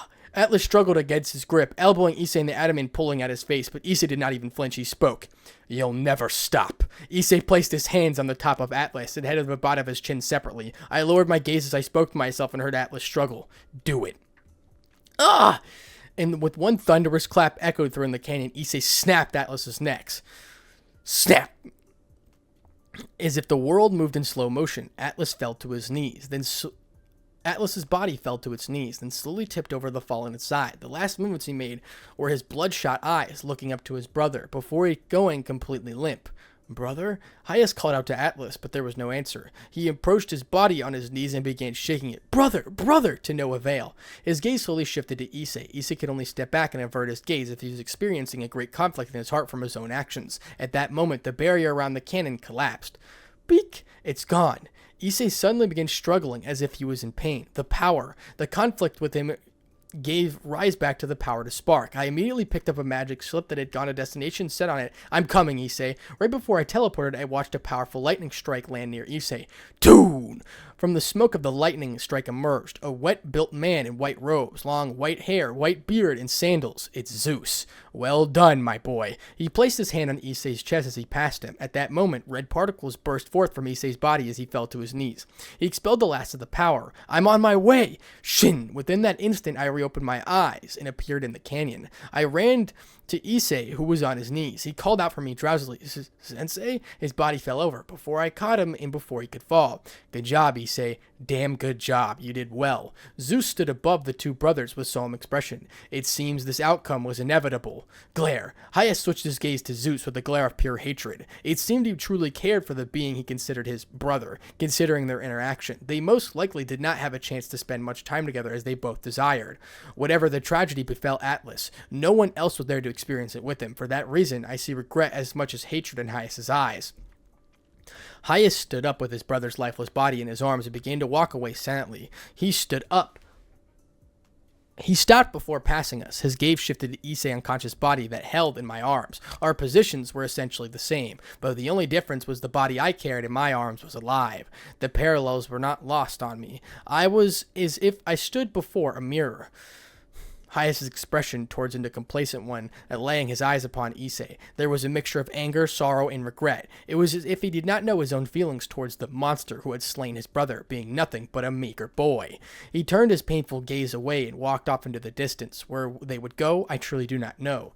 Above me, there was what looked to be a golden chariot, shining brilliantly in the air, horses with manes, which looked like they were made up of pure light. It came to stop beside Zeus. Helios. It was the sun god Helios. Zeus pointed towards Hermes on the sidelines.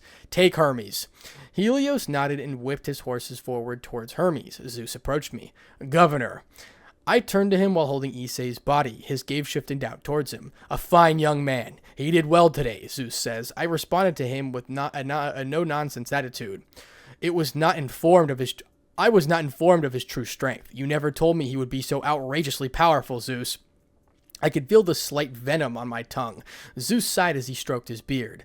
I did not realize myself that he would rise to such levels. Despite receiving his threat to Olympus from Hermes, I heed not enough to mind it. I was foolish to believe he would not grow in such a short amount of time. Leaving Olympus was my first mistake. Dragging another faction into it during times of negotiation was my next. I sincerely apologized. If the boy awakens, let him know that I am sorry. I couldn't help but bitterly smile.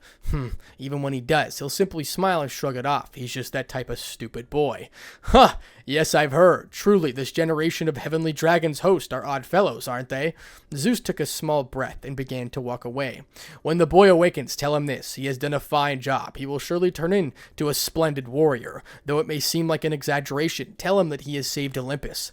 I will be sure to have Hephaestus forge him something interesting in return for his great deed. Should he ever desire another faithful contraption beyond that, all he must do is simply complete a task on behalf of the gods. He shall be rewarded marvelously. My student is not the errand boy of Olympus. He placed his hand as if it was to ease my worries. Of course not. I would never imply such a thing. I merely wish to offer him the equal opportunity of every great warrior receives when he is in favor of the gods. Despite what you may believe, we need no such errand runner. That's precisely why we kept Hermes and Theseus. We both chuckled lightly. I asked Zeus one last question. What of Ares? Zeus scoffed in disgust. The mongrel. He is an issue that I shall see to myself. I shall deal with that cretin personally. Zeus turned away. Farewell, Governor, until next time we meet. I shall make sure to take proper consideration for the alliances. You can tell the boy he is to thank for that. Farewell. With that goodbye, a lightning strike landed upon Zeus and he disappeared. Toom! He most likely went straight to Olympus. I noticed that the sky began to clear and the sun was shining. Above me, I could see that the chariot out of Helios make a quick pass. Someone dropped as it landed ahead of me. Slam! Thank you, Helios. I'll be sure to ask Dionysius for a good drink to give you. The man who landed in front of me shouted in a jolly tone to the chariot that was flying off in the distance. It was a man who resembled Zeus, but the garps he was wearing were a bit different. He had long brown hair, a large brown beard, like Zeus, though compared to Zeus, his attitude was more laid back. He really seemed like a jolly old man. He began approaching me. Governor. He approached me with a smile. Yes, this man, Poseidon. Forgive me for my slight tardiness. He stopped in front of me as I scoffed at him. Slight? Ha! Yes, I am a tad late, aren't I? He stroked his beard with an impression glaze to shift to Issei. So the boy, did he? Yes, he did. Astonishing. For such a modest existence such as him to wield the control of such immeasurable power. That battle surely touched the realms of godhood. I knew the moment I saw him, the Leonian Hydra with Bravia. I saw him face the Leonian Hydra with bravery that he would become a fearsome warrior, but never on this scale. Hercules would have given a standing ovation and amusement.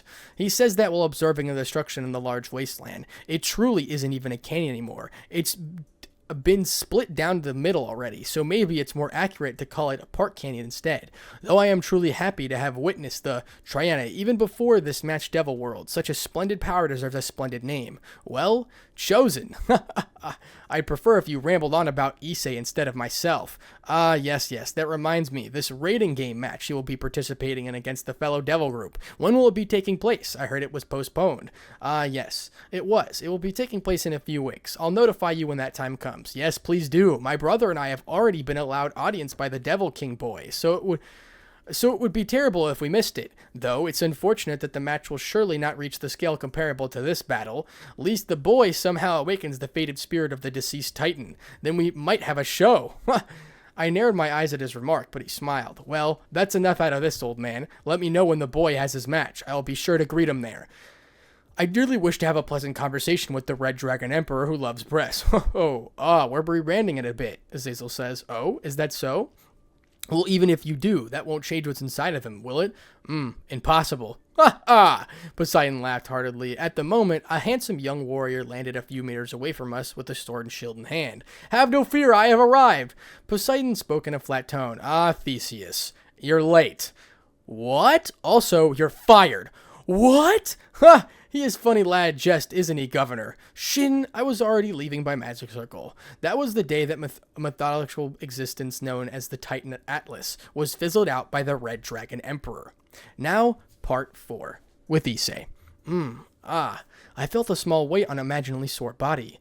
Issei-sama? That voice, that's Ravel? I opened my eyes. Rather than beginning what I remembered was a wasteland, it was a medical room of sorts. This one of the infirmaries of the Gregor facility. My body's completely covered in bandages, making me look almost like a mummy, and of course, on top of me was a sleeping Ravel. Issei-sama? Ravel? Just as I became embarrassed for some reason, I flinched a harsh pain in my body. You shouldn't move. Your body is basically broken. Brunt strick right now. I heard a voice from beside my bed. Sensei? It was Sensei, who was leaning against a wall and his arms crossed. Sensei, what happened? He looked at me seriously. You killed Atlas. The memory of Atlas' neck being snapped in my hands flashed through my mind. Snap. Oh, that's right. I killed him. I made my decision. You were right, Issei. Huh? Sensei said that suddenly. He looked straight at me. You made the right decision. His existence. You made the right decision. His existence was one that would not have been quenched. His rampage would have continued on until the gods were all dead. You made the right move at the perfect time. Well done, Issei. Sensei finished that with a small smile. Is that so? So I made the right choice after all. But even so, that man, Highest was his name. The way he looked at me, I couldn't explain it. It was as if he was asking why. Sensei sighed and nodded solemnly. Of course, in the end, if he was going to be murdered, you killed his brother. I'm not sure of their leadership, but what I could see, they were a bit close. Not unbelievably close, but there was an obvious desire to be closer with both of them. The regret in his eyes was the regret of someone who had never had a chance to become a proper sibling. Was it really not possible to save him? Sensei stepped up to the bed and placed his hand on my shoulder. Issei, remove that doubt from your heart. I understand your feelings, but the real answer is no. It makes sense that you would think this way after witnessing the glimmer of hope, but that's exactly what makes situations like that so difficult. Killing the already irredeemable bastards is easy, but coherently determining the moment that is necessary to eliminate an enemy because he cannot be saved is what's so taxing. There are times when you feel doubt in facing these enemies, times where you can sure that they be brought back to light, but these types of fellows are the ones always standing on the edge. All it takes is one moment, and that person is no longer within reach. That's when you stop them. That's when you must rip them from this world. Atlas, you are a perfect example. Atlas was a perfect example of demonstration of this concept. In only one moment, he proved that it was too late for him. That hope was snuffed out, and then you moved. You truly made the right decision. Sensei finished his speech while lifting his hand from my shoulder. I see, yes, I knew. At the time, once Atlas... His eyes began glowing so brightly. That's when I understood it, that no matter, he would never stop. It would never end there. He would go on to kill many others. Seeds of hatred would be planted elsewhere as the results of his actions. Hatred would lead to revenge, then to death, then to further hatred. It would become a vicious cycle. It would never end. That's why I had to kill him. He was already dead and gone. Doom. Suddenly, Sensei's back was turned to me as he first planted into the wall. Sensei? I am a fool, he said in a low voice. His voice sounded as if he was deeply regretful of something. What is? I had believed it would be a good choice to put my faith in the gods of Olympus. Despite not being an allied force, I believed it would bridge between gaps, to kill two birds with one stone. The gods would offer us assistance, and in exchange we would eliminate a high-potential future threat. You managed to survive, but I, a fool, becoming stronger, greater experience. These worthless excuses. No. Once again, I have proven myself. I am a failure of a sensei. What? Sensei unexpectedly began saying such things. These are his true feelings? I should have not sent you into that battle the way I did. The burdens I placed on you mentally, physically, emotionally is an inexcusable that as a teacher I can try to justify with sort of celebration. In the end, this accomplishment was yours. Yours and yours alone. I am nothing but the fool who placed you in the face of death, expecting you to stand against its might without fault, and then praising you for my careless actions. I'm sorry, Issei. He said all of that. No way. I never imagined that Sensei... No, that's wrong. Sensei is a person too. Even if he seems untouchable, everyone has their weak moments. Sensei isn't just mischievous scientist. He also has worries. He also has regrets. Even if he can't show it as a leader or as sensei, they're still here. It was at the same time, even though I had always smiled and moved forward for my group, there was still things weighing heavy on my heart too. Things that nobody else saw. Things that nobody else tried to see. That feeling of not being noticed, even though it might have felt better to keep those things from being seen. In the end, the feeling of no one is trying to see them. It hurt more than anything in the world. No, that's wrong, Sensei. Sensei remained as I began to speak. I'm not going to say what you did was the best idea, but even so, thanks to what happened because you sent me there. I ended up learning an invaluable lesson, a lesson that will stay with me for the rest of my life. I ended up accomplishing something that I never thought was possible for me, an accomplishment that weighs even heavier than my own life. If I had to read when the god dies, whatever purpose he serves suddenly goes into disarray. So if someone, Poseidon, or another important god were to fall, it would be chaos until the rebirth. I never thought I could possibly do something more significant than with Loki. But, because of what happened, I know this feeling of accomplishing something than greater for the greater good. All this time, I've never felt it. Not in Kyoto, not versus Loki, only the times when it affected my group. But now, not even the times when it affected my group. I feel like I've kept the weight of the world from falling. It truly felt like I did something for the greater good, not just as simple as a larger plan or just another piece of the puzzle, but as one who stood in the way of catastrophe. This feeling of catastrophe. This feeling I now have. I know it was able to prevent something so diabolical. This feeling that there was an entire side of the world that I protected. It feels better than anything I've ever felt before. Maybe it's wrong for me to say that. Maybe I'm starting to become a bad person if I feel happy about this, but I took a breath before continuing. I could tell Sensei was peering over his shoulder, but I couldn't sense his expression.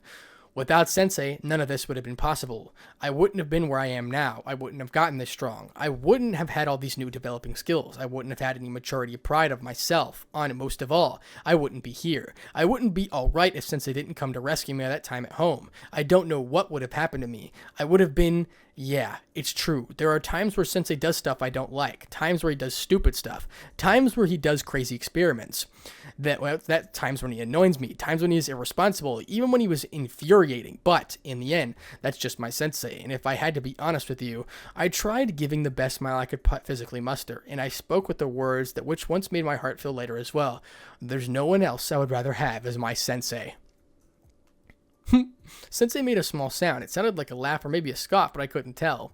When it comes to someone like me, hearing that stuff, and it kind of makes me feel worse in a way, you know? You have a talent for hurting people and not knowing, Issei. Eh? What I said was wrong? I asked with concern, but Sensei ruffled my hair with a gentle smile. No, not at all. Sensei began to walk off. Huh? Sensei, where are you going? He waved his hand back at me as he exited the room. I've got some preparations to make. You rest up for a couple days. Enjoy the others' company, lovebirds. Huh? Lovebirds? Issei-sama? Oh, Ravel. Hey, you're on my waist. Your head is right next. Wake up, wake up. I mean, don't wake up. Don't wake up. Don't look under the blanket. After that, Sensei decided not to have the footage aired as part of the episodes being released, but due to a certain journalistic agency paying off the Gregor member, the footage ended up being leaked. Sensei reprimanded the Gregor member for his organization as an Opie Dragon managed by Graphia and sued the agency. In the end, considering that damage has already been done, Sensei and I decided to pull back. The Gregor member was reinstated and vowed to never do something like that again, while I informed Graphia-san to drop the lawsuit. After that, the footage was released as an official episode, but it was marked only for mature audiences and aired to theaters only, as to prevent any children audiences from possibly seeing it at home. Despite the film industry and the underworld being quite young, that episode ended up being one of the most viewed pieces of entertainment in the industry, causing my personal finances to skyrocket, and ended up being the most viewed showing off year in theaters. Even the most magical girl Leviathan movie that had just been released. Azazel, Barkill, there you are. Has Issei Hyodo made his return? Yes, he's right in that room. I just left. You can go see him if you want. He's awake. I see. Very well. All right. Till later. Wait, Azazel. What is it? There is a tear shedding from your eye. So there is. Pay no mind to it. Till later. Now with DXD. Sensei, why am I here again? It's been a couple of days since involving the Son of Atlas. I'm currently standing in a big room with Sensei within the facility. For some reason, the room looks like a photography studio. It has different styles of furniture like couches on the sidelines. There's an exotic looking bed too. There's also large things that look like green screens, but they're not green screens. I've seen these sets before. They're a high-tech type that would generate an image of spot instead of added in the editing. Also, there's a wardrobe rack on the side of the different clothes. It's basically the spot of green sorts. If the film industry and the human would have killed these, they are already used it a lot in the Underworld's productions. So yeah, I'm in a room with like a lot of photography studio for models for some reason, Issei said. Maybe we should wait until the professionals get here.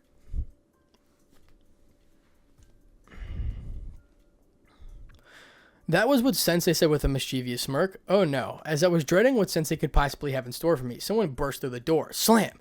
Alright, where is he? The door was suddenly kicked open. A group of black-shirted young folks came through the door, but they were led by... Him? This is him? A person who stood in front of me. No. Let me correct that. A child stood in front of me. I am not a child. What the? The girl suddenly said with the expression staring up at me blankly. It's cute, short girl with long black hair. Messy, unkempt hair, gray-colored eyes that look like dead fish, his glasses, and a hollow expression. Who? I am Helga. She spoke again. What the? Is she reading my mind or something? Wait. Does she have a white lab coat that's too big on her? Maybe she's one of those freaky Gagar. No, you are too easy to read. Also, I'm a devil. Can't you tell? God killer. Lastly, the lab coat means nothing. Issei, it's just a fashion treatment. She's reading my mind. She's 100% reading my fucking mind. Even if she denies it, I don't believe her. Sensei, who is this lowly character? I already told you. I'm Helga. I wasn't asking you. I'm the most qualified person to answer about myself. Why would you ask the governor? Just shut it. Sensei laughed at our interaction and introduced the... Issei, meet Helga. Helga is the one who's going to help us out in our little mini trial today. A pleasure. Helga said that, blankly as she raised the back of her hand and held it out to me. Huh? She raised a brow. What? You've never treated a lady before? A delicacy before? Your gentleman's skills are terrible. It's no wonder you can fight so brutally on that show of yours. Huh? This damnly just said something really rude out of nowhere. You're telling me you expect me to just kiss a stranger's hand without hesitating? I'm still waiting. Ugh, this damn idiot. Sensei whispered to me. I suggest you follow along, Issei. This lady is quite a high-profile devil society, you know. Even if you don't recognize her, there's no doubt you've seen her work a billion times. You just didn't know it. Anyway, for now, just do what she says. This is all part of the trial. Sensei says that in my ear. You're telling me to listen to this rude little... I don't care if she's a high profile. I don't like her. But if she's a part of the trial, then... I groaned and I gently grabbed her hand and kissed it. Why do I have to... Slowly nodded her head and hand abruptly. I see. This delicacy is in you. It's just buried underneath. Good. I can work with that. She began writing something down on the clipboard she held onto. I whispered to Sensei. Sensei, who the f*** is this? Well, just to let you know, she is a high-profile agency from the underworld. She happens to be the top in her field and is well known throughout the entire realm. Her work is plastered everywhere, and they say that there isn't a person in existence that she can't make look better. Also, you should be grateful. She was extremely difficult to obtain. No, that's nice and all, but it doesn't answer my fucking question. It's not supposed to. I hate you. You can't. I'm your irreplaceable sensei, remember? I take it back. Nope, too late. Deciding that I couldn't get any answers from sensei, I inspected the inner group. Her group looked like a bunch of assistants that were three young men and wearing black turtlenecks and black pants. What are they going to? A funeral? They stood in ready position as if the squad prepared for orders. Looking back at I could see what she was wearing, a badge on her neck, has some devil writing on it. If I'm looking at that correctly, it says... Fetish Inc. Modeling Agency? Despite what you may think, the fetish actually doesn't stand for anything sexual. It's a reference to sacred items or treasures, so it's like a fetish of relic or sacred item dedicated to God or mythical beings. After all, anyone I work with will become a fetish when I'm done. I can promise you that. In that context, I mean it both sexually and non-sexually, though. She says that if she finished writing whatever on the clipboard, she must have noticed me staring at the badge. You didn't glance at my chest? I'm surprised. Maybe because I'm quite flat. Well, sorry about that. She says quickly, blankly, as her clipboard and one of her groupies, and they hand her a camera instead. All right, Mr. Hyodo. No, I'll call you Issei. Don't suddenly decide what you get to call people. All right, Issei, now strip. Strip? Helga lifted her hand up and snapped her fingers. At that moment, with all the groupies began to take off my clothes without consent. Whoa, what the get off me! Before I knew it, I'd been stripped of all my clothes and stood there naked. I covered my private area in embarrassment. What the I've been exposed. I'm suddenly naked in front of all these people. They even took off my short arm cast that I was wearing in my right hand after all those punches I gave Atlas. What the hell are you doing? Uncover yourself. You have nothing to be ashamed of here. You are endowed enough. Besides, I can't measure all of you if you stand in such an awkward position. Are you insane? There are times, she says plainly as she pulls out a measuring tape. Sensei, what the fuck is going on? Is that a part of my trial? I'm going to be honest with you, Issei. You are? The truth is, this trial as I've come up with personally. Oh, wait. I guess they're all like that. Let me rephrase that. The other day I found out from Ravel you had passed out in the bath and again from blood loss. Judging from her attitude and that clue, that means she tried to seduce you in the bath and you passed out because you were too embarrassed. Huh? He found out about that? Wait, no. That wasn't what bothered me. What bothered me is his offhand comment. You're wrong. That's not what she was trying to do. Ravel isn't like that. Sensei had a brief look of realization and nodded his head. You're right. Sorry. Ravel isn't the type of girl to run in with that objective. I was wrong about that. What I should have said was Ravel attempted to get close to you by giving you some skinship, and she was just trying to deepen her bond if she could, and that's when you got embarrassed and passed out. Yeah, that's right. Anyway, I'm going to give you it straight. You need confidence. I told you about a few weeks ago, along with being aggressive, it's necessary for you to have confidence. If you want to be harem king, there's two vital traits that you must possess. That's why today we're going to develop your confidence using the power of the fetish queen. My confidence? Well, confidence certainly is necessary for being harem king. But what the hell do I need to be naked for? Helga answered me instead. I have worked with many types of people. Building confidence in people is one of my specialties. It's a necessary trait for models. I'm an expert in this. That's why we're going to start by having you build confidence in the easiest area, your body. You have a good body. The contours of your muscles are perfectly defined. You have no unnecessary fat, and you're ripped out without being terribly bulky. By conventional terms, you're technically perfect. Wow, she actually complimented me, poking at my abs with a pen. Thank you? You're welcome, but I've seen better. This damn... Well, at the very least, you are one of the best amongst all the devils I have looked at. Honestly, I would say that you look better. Your overall attractiveness was increased by other different factors. People are easy to arouse. Someone like you, who has a cute but not amazingly handsome face, can still get even more girls than a guy who is flawless. Despite what you may think, people can accept things that are perfect very easily. They can look like a celebrity who is flawless and memorized by their beauty, but they'll never admit what they feel a certain unease in looking at a person who is perfect. It's unsettling. Meanwhile, someone like you whose attractiveness can be increased only by a certain degree is more likely to attract others because you give off an impression of being real. Your attraction is more believable, so you feel obtainable. This allows people to freely desire you because you seem possible to reach, unlike the perfect fellows. So, while the perfect ones have more praising in their beauty, you would certainly have more people flocking towards you. She gives me a whole expedition dump while measuring the parts of my body I'm not covering. Huh? Is that really how it works? So you mean it's more likely for someone like me to get girls jumping at me compared to Kiba? I find that unbelievable. That expression tells me you find it unbelievable. I don't blame you, but that's the truth. Let me ask you something. Take, for example, a handsome fellow in your group. When you look at him, what impression do you get about his appearance? Kiba? Well, if I had to say... It looks like a painting. He doesn't really seem to have any flaws. She nodded her head and pull. She removed my hands from my crotch area. Before I could react any further, she just looked at me with a stern expression rather than her hollow one. Enough. We're not children. We're adults. I already told you there's nothing to be ashamed of. There's also a part of building confidence. Have confidence in your own body. It isn't like you're out in public. Even if you were, you have nothing to be ashamed of. Your body is fine. There's nothing wrong with it. Now let me do my work. No way. There's no way. How the hell am I supposed to be okay with this? Let me ask you this. What exactly is wrong with your body? No, it's not an issue of something being wrong with it. It's just embarrassing. Which part is embarrassing? It's not like anybody wants to see me naked. I don't remember anyone saying they were disgusted by you. Did you say any of that? Did any of you say it? She asked her groupies, and Longa shook their heads. That's not the point. It's not something that you'd be showing to random people. I can understand that, but the reason you should be refraining from showing people would be out of consideration for them, not because you are ashamed of it. This attitude of yours isn't consideration. You're just embarrassed to show yourself because you think it's shameful. I imagine you aren't embarrassed at showing yourself at other men in the bathhouse.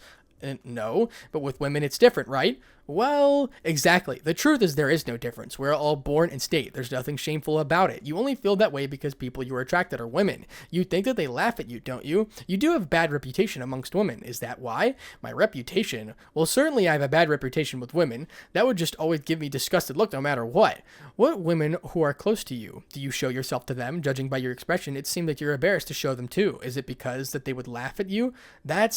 I'll take that look in your eyes as a yes. Well, I can tell you now, no one here is laughing. You have nothing to be ashamed of. It's a good body. Besides, it's the body of the god-killing Red Dragon Emperor. It's something that you should be proud of. No, she ended with a light smile. All right then, no more interruptions. Let's get you to have confidence in your looks. She continued inspecting me and messaging me. Even are you serious? I'm just supposed to be okay with this? Nothing ashamed of. Maybe she's right. Ravel didn't laugh at me. But maybe she was being nice? All right, I've got it. Helga stood up and snapped her fingers. Her groupies immediately rolled the wardrobe rack beside her. Helga turned and began tossing different outfits. I continued to cover myself as minutes passed. I started to feel like there wasn't any Nobody was really giving me any weird looks. They treated it completely normal. Who was I even hiding from? No, no, no. Yes, this one. I've got it. She suddenly tossed up some clothes back at me. Put that on. Just do it. I put some clothes on her command. It's just nice white dress shirt and black dress pants. She snapped her fingers.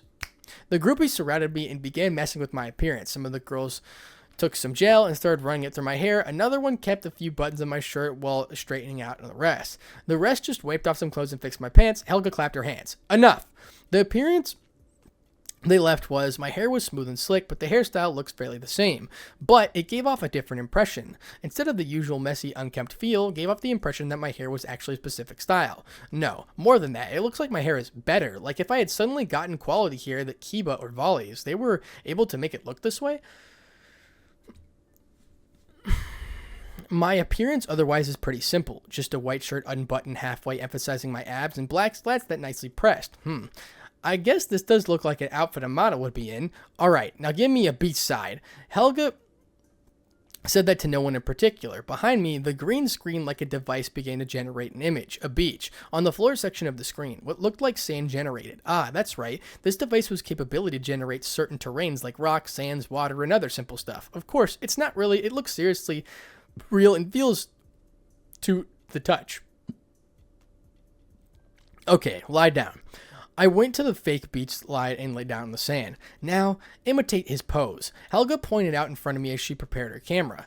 There was a male assistant doing a pose. He was leaning his arm, keeping popped up with his elbow lying on his side. One of his legs was also bent upward with his others flying flat. Yeah, that does look like a pose a model would do. Imitate his expression as well. This guy's expression was hard to explain. It looked like a distant gaze, but it certainly resembled some sort of sexy expression a male model would have. I have to imitate it. All right. Snap, snap. Helga snapped her fingers twice, and a woman suddenly stood in front of me on the cue. She quickly applied some pink lip balm on me. That's when Helga started snapping pictures. Lift your head up a bit. I followed her instructions, and she snapped more pictures. She looked at the camera roll silently. Somehow, I felt nervous. Perfect. Let's take it up a notch, she said with a scary look in her eyes. Step it up? After that, chaos ensued. I was put into countless outfits in different positions, places, furniture, and sometimes even with props in my hands, and matched the theme of whatever outfit I wore. With each outfit, Helga became more and more commanding, as if a passion was suddenly sparked. The book. Look at the book. You're a reader, aren't you? You love reading. Reading is your life. Look at the book as if it is the love of your life. No, don't look at the camera. Look through it. Look beyond the lens. I want you to feel like you're peering into my soul. I want to feel chills. Yes, just like that. Now I'm feeling hot. No, that doesn't look peaceful. You're sleeping, are you? Sleep. And obviously a bunch of nonsense ensued. That was probably the worst of the worst, longest of this entire season, especially when Helga got too heated up and got a little handsy with me until her assistant started holding her down. Was something terrible about to happen to me? Anyway, it's all over now. I'm cleaning myself up as Helga's team starts packing up. Say, Helga, what exactly are you going to do with my photos? She turned to me after writing something on her clipboard. I'm going to be keeping them for my personal collection, of course. They are good material. Good material for what? For masturbating, obviously. I fell off my chair as she said it nonchalantly. What the hell's the matter with you? What? It's something I do with a lot of my clients, or at least the ones that were able to make me during sessions. That's illegal. That's a crime. That's certainly a crime. All of my clients are required to sign a contract that agrees to this condition. I have never agreed to such a thing. No, the governor did in your place. What? I looked to my right for Sensei to be nowhere to be seen. Sensei, thank you for working with us. It's been a day since then. This morning I woke up to find Ravel that wasn't with me like usual. I wasn't allowed to train because I was still recovering, but Sensei told me I'll be all good and ready by tomorrow. So all for today that was to explore and hang out around the facility. I spent some time stalking with Barkyul and take a break from training soldiers. That when I decided to give Shimazumi-san a hand with the fountain of paperwork. Sensei always leaves him behind with, did you know that Shimazumi sure has a devil as his wife and he married before a peace treaty was signed? It was cool to hear about that. So after that, I just ended up walking around doing various things with groups of scientists for a few hours. It was still morning, but I still haven't seen Ravel. Maybe she went back home for today. Red Dragon Emperor, don't know, over here. No, idiot, don't call him that. He's probably busy. I want to see two fallen angels girls waving at me. Wait, me? They're waving at me? I looked around, but there probably wasn't anyone else paying attention to them. Me? Hello? I waved back at them awkwardly, and were hoping that they did mean to call out to me. Hi, he waved back. Shut up, idiot. He was obviously waving at me. I slowly kept walking, and the women started arguing with each other. What was that about? I also noticed they were holding each other's package for what was holding documents or something. I thought I saw a couple of people packages like that sound. Is there something going on? As I continued walking, I ended up hearing the noises of what sounded like a huge crowd of people causing a riot. Get out of my way. Move. I need a shirtless collection. I ordered a full set. The one's missing the Love Hotel collection. I'm sorry, ma'am. This was the full set was already sold out.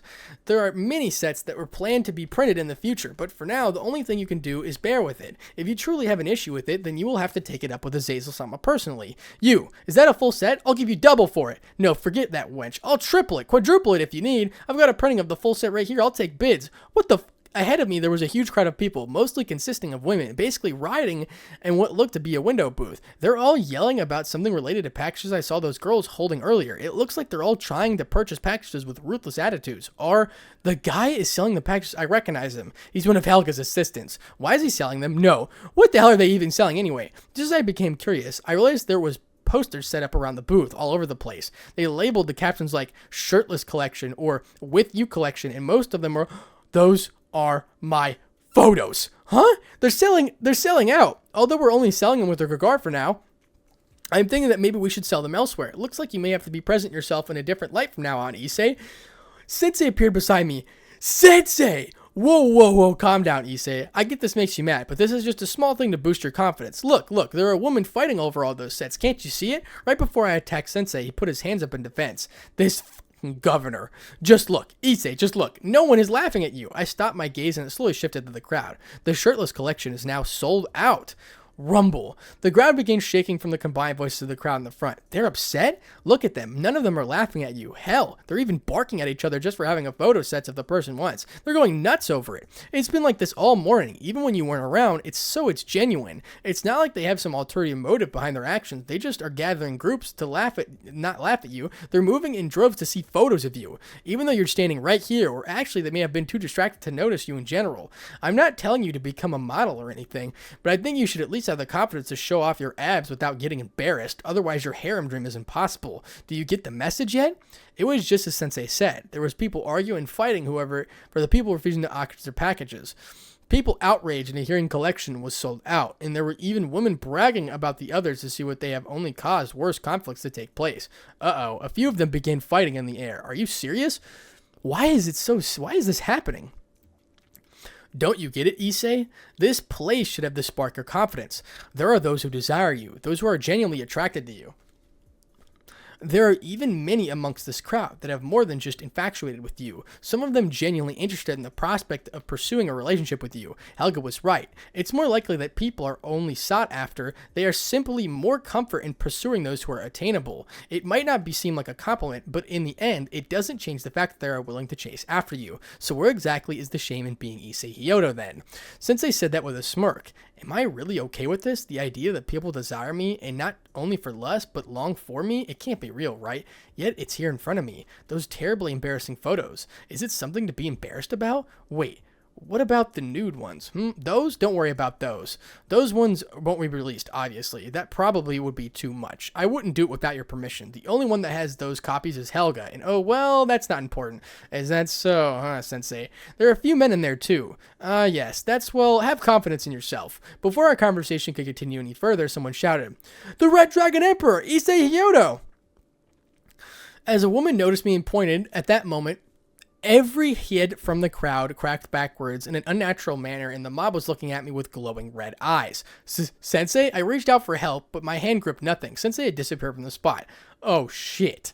And for the first time in my life and my dreams, I was mobbed of a giant group of women. I was breathing heavily from being able to get away from the mob women that attacked me, and my clothes torn from a lot of the places being ripped off and pulled at. There are even some light scratches on my body and stray light spears that flew by me. Thanks to the riot turning into a mini civil war there, I was able to escape with my life. No thanks to Sensei. It seems that the next time I get my chance, I'll gladly announce that Sensei is giving away full sets to the first 100 people, so that he is murdered, and Shimazumi can take over his duties as governor. I should probably change. I'm all turned up and dirty from that, so maybe the shower too. I started walking back to my room. I didn't see anyone besides a few other male scientists. Then maybe I decided to take off my all turned up black shirt. It was always aware rather to keep it on. Nobody said anything. They didn't even bat an eye. I mean, I guess that makes sense, right? I mean, like, who cares? Does it matter if I'm like this or not? They don't even treat me like something weird. Even if I wave at them just casually or wave their heads in response. I mean, it isn't even an ugly body, right? So maybe, who cares? Just as I started feeling an odd sense of relief, I opened the door to my room. There was a person inside. Ah, Ravel, Issei-sama. Just as I answered, Ravel a pile of something shit held in their hands. Ah, they were photographs of me.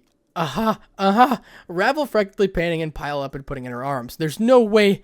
The full set? Ravel, those are... Ravel's done red with her face all red to be called skin and spirals for her eyes. This... Are those the close-up shots?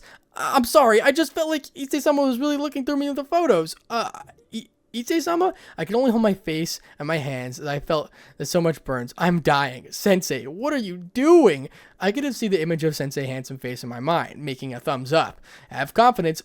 Fuck you, hallucination, Sensei. I'm sorry. Ravel suddenly apologized with her turn back to me. I'm sorry. She's apologizing, but she didn't do anything wrong. Learning to comfort them. I approached Ravel and bent down on my knee aside. Do you really like looking at these? She nodded hesitantly. Even these ones? She nodded again while I pointed at a certain collection. Even those? She nodded again. The shirtless ones? She nodded again. All of them? She nodded again for a final time. Really? Yes. I see. I can only rub the back of my neck awkwardly and inverted my gaze. I can practically feel the redness on my face. Why does this keep happening to me around her? I've never acted like this to anyone, not even... Well, that makes me happy, I guess. It went silent after that. Ugh, I want to die. Please kill me. I suddenly noticed the package sitting on the drawer next to the bed. Ravel, what's that? I turned to it with a curious expression. She stood up. I'm not sure. It arrived before I did. It addressed to me for some reason. Ravel walked towards the drawer and picked up the package. It was then I noticed a big red writing that resembled labeling around the facility. On the back of the package, Red Dragon of Lust Collection. I wonder what's in here. Before I could do anything, Ravel opened the package. No, wait, Ravel! Open. Issei-sama's... Thud. Ravel, get a hold of yourself. Ravel, somebody help. Ravel collapsed, help. That was the end of the day. After that day, I ended up being caught in the middle of the Underworld's latest, biggest controversy. The controversy named the Red Dragon Emperor rebranding issue. All sorts of media outlets began reporting it, even the previous controversy of the Siege free rating game schools. This is a result of my own actions prior to Sensei's actions as well. As it turns out, Sensei ended up mass-producing the photos and selling them through the Gagar into the underworld. Gagar's profits skyrocketed and allowed them to start working at a higher budget. Needless to say, as a result of the whole thing, I had become extremely popular amongst the Fallen Angels organization, popular with the scientists, who received bigger budgets for their experiments, and even countless women in the association. And thanks to Sensei selling the underworld publication through Helga's agency, I received a great amount of profits while wound up somehow being partnered with her agency. But the main spark to the controversy I was blissfully unaware of was that happened days before. The episode of The Adventures of the Foolish Red Dragon Emperor that aired in theaters. The episode concerning Atlas. Atlas, for all intents and purposes, was a god, an evil god, but a god nonetheless. He could not be considered a titan because of his nature, so instead he was considered what exactly being the definition of. Though he didn't have some sort of great natural purpose like Poseidon or Helios, it was still considered a god of strength and endurance. He was meant to replace the original Atlas after all, but the original Atlas had essentially retired and become a simple tall mountain. All that was left was his power residing in the mountain and his son Atlas. However, he ended up giving his remaining power to me of the purpose to defeating his son. And after our battle, the entire existence known as God/Atlas was no more. In technicality, I had single-handedly extinguished the Titan god at Atlas. This event, it had become a catalyst for myself and a new image and name. An image that I didn't decide for myself. An image, the name I didn't even know was being used for me. An image that not only brought great respect, but even fear to my existence. In addition, my name was best known to the leaders as Pentheos, the image of the name that was reminiscent of the past long forgotten, the image of the god-killing Red Dragon Emperor. Now, with the Occult Research Club. Alright, here it is. We, the Gremory Group, are currently gathered together in the home theater of the Hyodo residence. We're in Rias' house. Sitting along a large sofa, getting ready to view a certain program, The Adventures of the Foolish Red Dragon Emperor. It's the new series produced by Azazel Sensei that had been airing for the last few weeks. When our group first heard of the news, we were beyond shocked with what we saw. It was Issei, a complete series of trials set for him by Sensei. They each had conditions, and the entire series was presented as an actual show. There was editing, different camera angles, and even music played through most of them. It was really like a show, but it was obvious that it was real. It was really happening. Isekai was fighting all of those monsters and completing all of those tests. Despite the fact that it was almost presented like a cool action show, it was actually just Issei training in absurd ways. He faced a stone golem, goblins, trolls, stray devils, swamp monsters, ghouls, and many more beings, and all of them were high level. This one wasn't weak when we fought before, it wasn't even strong. Then it was tougher than those needed to defeat through strategy. It was nothing like we'd ever seen before, such an absurd training regimen, and Issei was the one doing it. However, it wouldn't be wrong to say somehow the members of the group seem to find comfort in watching these episodes. There are times when I can see silently cheering or praying for Issei as their eyes are always glued to the screen. It was as if it made him feel like he was right there in front of us. It wouldn't be wrong for me to admit that I felt the same way. It did feel real when I watched those episodes, everything about it, the way he fought and spoke, it was really just Issei. But even more than that, I felt an odd sense of ease when watching it because I would always notice something I'm sure everyone else picked up on as well. He was smiling throughout many of the trials. Issei would smile as he fought. Issei was someone who always hated fighting, but in these episodes he seemed to be enjoying himself, even only at bit of times. It was like he accepted the fact that Sensei kept dragging him into these things and just decided to play along with it. He was alright. Seeing him smile, surely that had something to do with the women of the surely that did something to do with the women of the group that have been improving their terms day by day states. Even Rias still looks off distantly on the occasion. She has begun speaking again, and the bags under her eyes are nowhere near as heavy as they used to be. That's why we thought it was the best to continue viewing these episodes. A tear. Rosvice's tore open a package she held in her hands. Ah, that's right. We heard about the underworld, but for some reason the latest episode is being aired in the theaters today. The only ones allowed to view the showings are private audiences of adults. We don't know why, but it may have something to do with supposed episode leak that happened apparently. The episode leaked before it could air. The journalistic agency was sued. The lawsuit was dropped as quickly as it was brought up for some mysterious reason. And now today is the first day of the showings, but we weren't allowed to view it. Instead, we ended up sending a package to Zazel Sensei that stated was a copy of the latest episode. Why on earth is this happening? Why are the only adult audiences allowed to view this? And why do we have specifically sent to us by Sensei? Whatever the case, we're preparing to view it now. For some reason, Rosvice was only one allowed to receive the package personally. By the way, Ravel isn't with us. She seems to be in the Gregar with Issei. It was something she was doing day by day basis now that she was able to skip school for it and just do her work there. Needless to say, it was a topic that would change the atmosphere when brought up to the group. Rosvice pulled up a disc and note. She read silently. What does it say? Rias asked in a weak voice she had unusually had. It's gotten better, but it's probably from all the crying she did days before. Rosvice shook her head. Nothing important. She crumpled up the paper in her hand. I noticed a dim light between her fingers. She burned it. Let's view it now. Rosvice put on the episode. It's starting. We waited and sat for the intro, but instead, it just started immediately with an image of Issei standing on top of what seemed like the peak of a mountain. That's odd. There isn't any music either, and it looked like there was 50 cameras around him, too many different angles that were being presented for one camera. It was like Sensei was trying to capture every detail of what's happening. Issei-san almost fell off the cliffside and ended up being saved by a man. He introduced himself. The messenger god, Hermes. He introduced himself as Hermes? Has Issei been meeting those sorts of beings? Why would a messenger god of Olympus be there? After some talking, it seemed like something happened. What are they talking about? Something is coming to fight Issei? But what is it? It's aimed to Olympus? A terrorist attack? No. Hermes says it's different. It's a solitary threat. I see. So Issei is supposed to stop that then. But what's this talk about gods and titans? Why is he giving them overwhelming speech? Isn't it Issei's going to face something like that? Sensei wouldn't put him up against that, right? Is there something I'm refusing to see? If there's facing a threat to Olympus, Hermes left in a hurry. Issei was left standing silently alone, boosting his strength. Issei spoke. Sensei, I'm afraid. What followed after was a 20-minute footage of shocking, horrifying, unbelievably unimaginable, and unreal event I'd ever seen, with Issei being in the center of it. And obviously, it goes over the dialogue for everything that's happening. Like, you know, what the fight that just happened. The day. Almost no one in our group even spoke. Now was Org. With that, the evil god no longer moved. The red barrier over the cannon was destroyed and the episode abruptly ended. What? That day, almost no one in their group even spoke. Now was Org BL. Org, so you're here again. Ah, Sikivera, what is it? Have you seen it? The footage of the show of the Red Dragon Emperor. There's been a massive uproar in response to it.